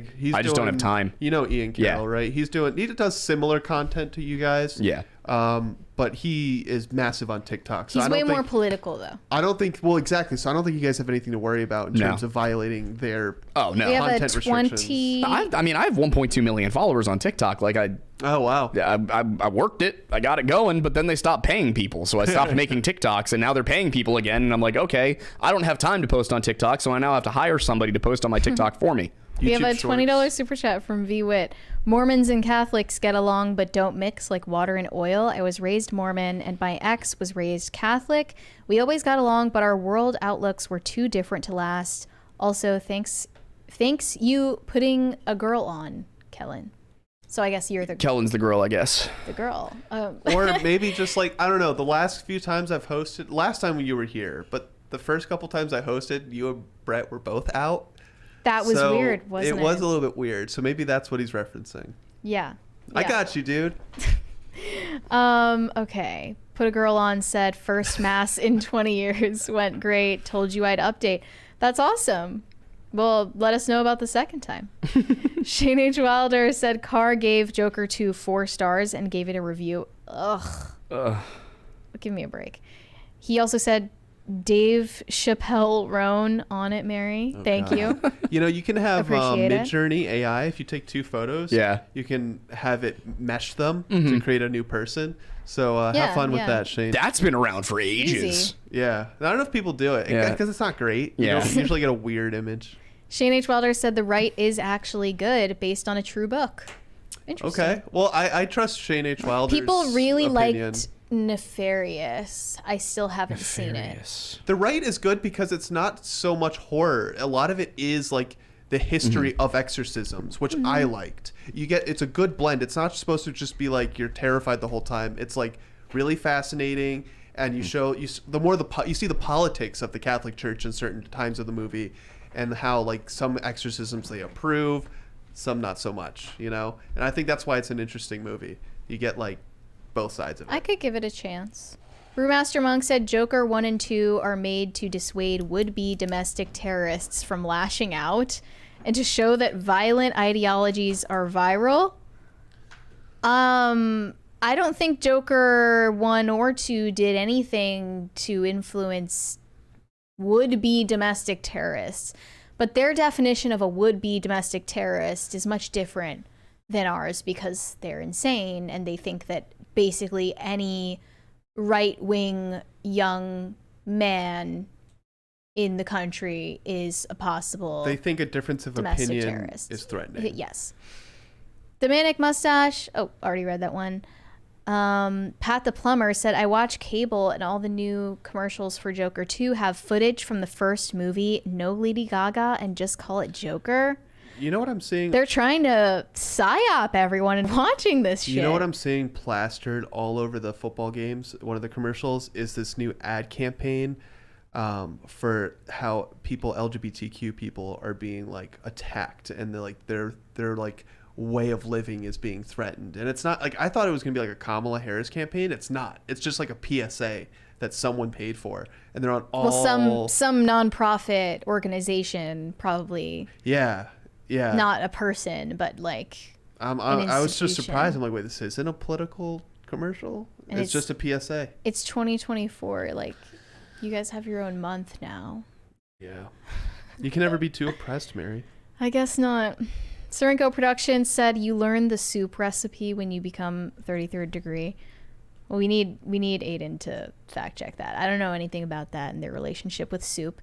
Omega Red Fan said Vampires movie with James Woods is a very violent gothic film, totally worth a watch. Shane H. Wilder said Chappelle Roan or Dave Chappelle is on the Reddit. Kellen, you think you could pull it up for us before we sign off? The pop culture Reddit? Yeah. Okay. I assume so. Pop Culture Crisis is, I think, the subreddit, not anything else. I hope it's not something else. Potatoes for Seamus said, Mary, are you aware of Celtic mommy goddess? I got back here at just the right time, didn't I? Are you aware? Oh, I'm aware of the Celtic mommy goddesses. I am very aware of the Celtic mommy goddesses. I have a whole video about the Celtic mommy goddesses. Okay, I have the perfect resource. Yeah, it's I made it really easy to find, guys. If you want to watch our video about Celtic mommy goddesses, just go on our page and search Celtic mommy goddesses and the Wailing Fairies of Death.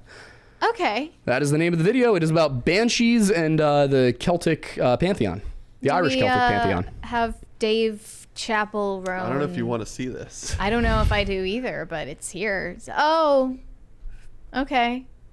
Yeah, there it is. Brave and beautiful, might I say. Stunning. Truly stunning and brave. Okay, moving on. Nate said, please have more guests that reference Fall Out Boy. Did you reference Fall Out Boy? I did. I didn't notice it. I guess. Well, I was talking about headlines being verbose. He said, like, Fall Out Boy songs. Oh, yeah. The Manic Mustache said, y'all heard it here. Freemasons hate soup. Got him. I'm going to get a call from the Grand Lodge.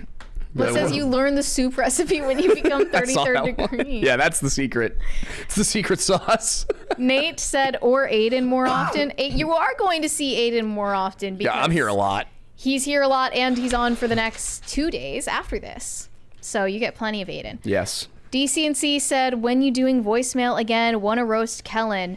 We are doing voicemails again, actually, this Thursday. As soon as Brett is back, we're doing another episode where we listen to your voice messages.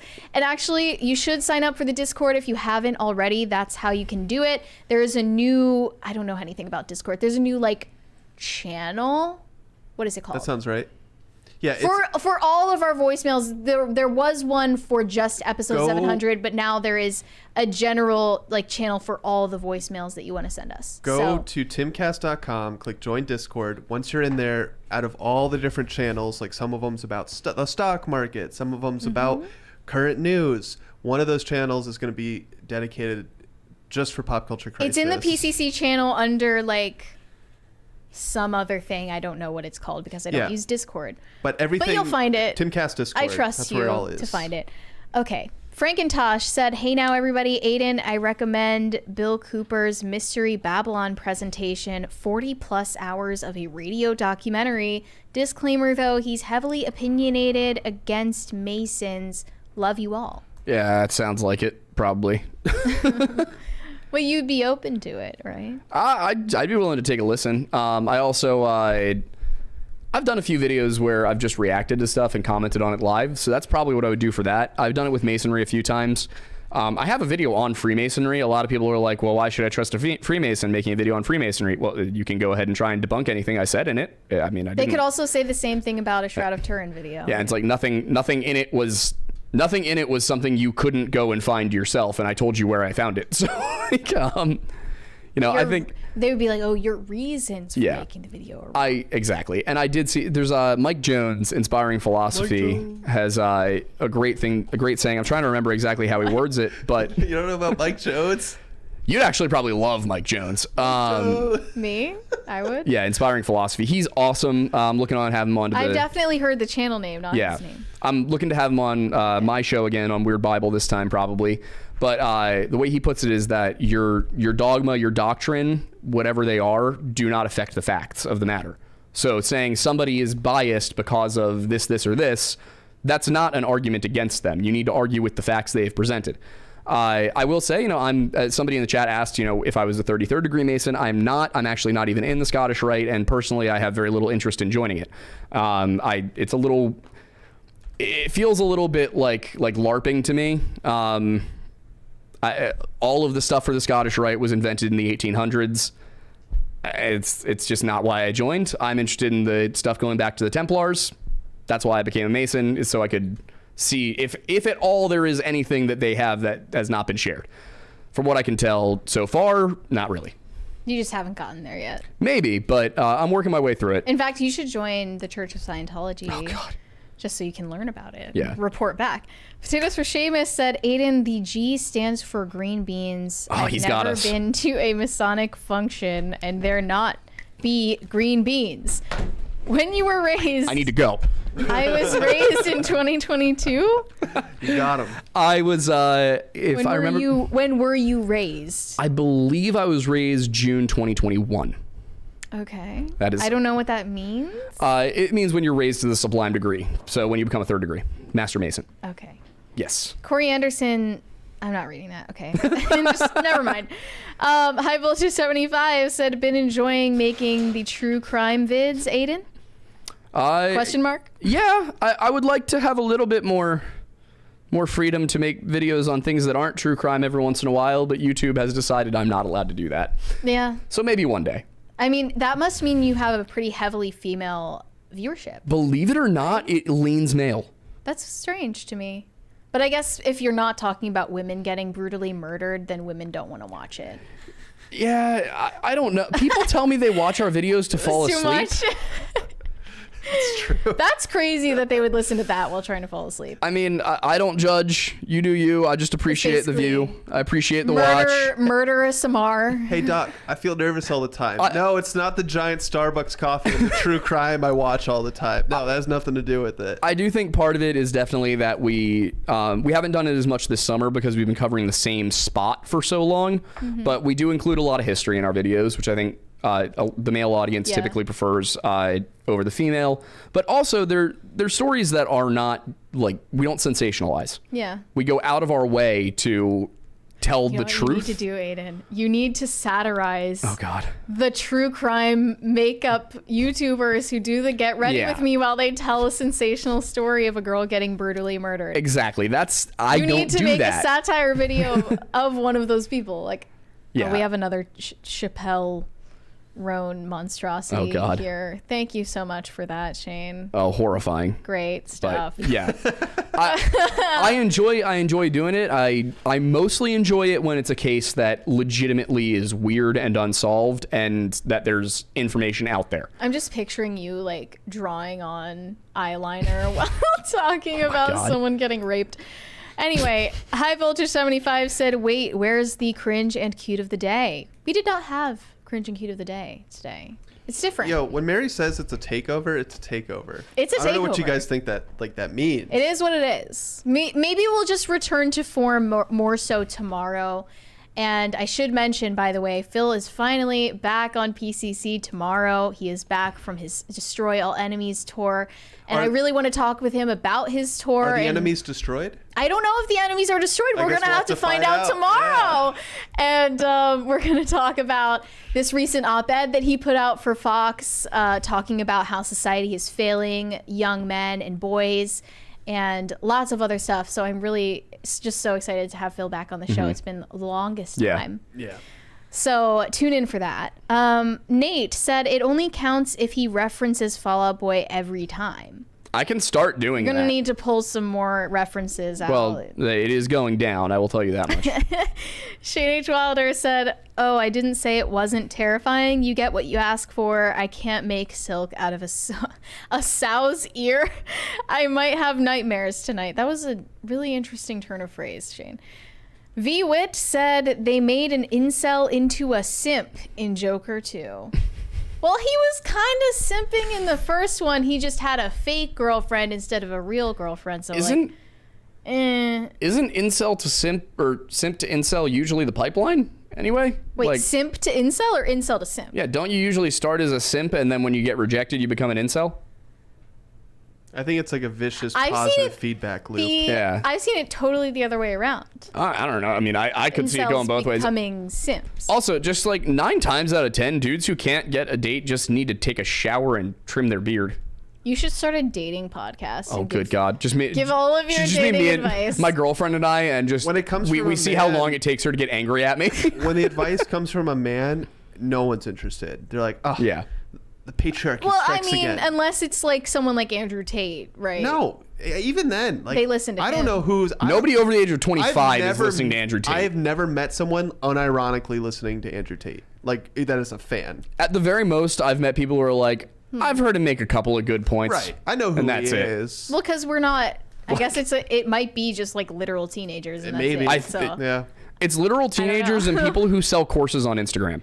Okay, we've got a few more super chats here. Put a girl on said second mass update will include my son. He needs God. Sounds like you did a good job, bro. He's like, I'm out of answers at this point. I got nothing. The church is gonna have to. Just the figure way this that was out. phrased is very funny. Nate said, Aidan, I will be monitoring your performance. Good to know. Greg Duvier said, I missed listening to the best failed musician. Well, you don't have to miss him for much longer. He's back tomorrow. Not that John Stewart said, just remember, Mary, if you deny us cute and cringe of the day, you get what you effing deserve.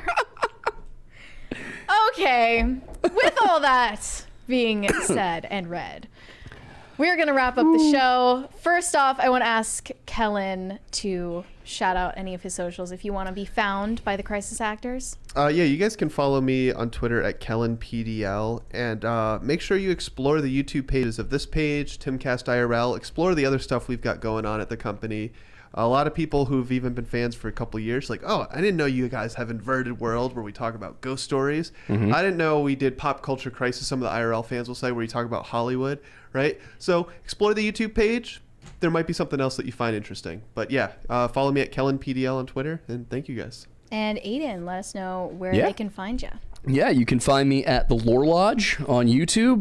You can also find me at The Weird Bible on YouTube. And if you're interested in watching me stream video games and drink every time I die in Helldivers on Friday nights, then you can follow me at The Aidan Mattis, or I actually just tossed a message into the chat via this account. So Oh, cool. Yeah. Okay, we have 2 more super chats. High Voltage 75 said, Gamermaid skipping work, please stay till 7. That is absolutely not happening. No offense, but we're done for the day. Shane H. Wilder said, damn, not that John Stewart. Wait, what? I don't know what that means. Potatoes for Seamus said, Aidan, did Mary tell you about Salamander Cave Girl? what?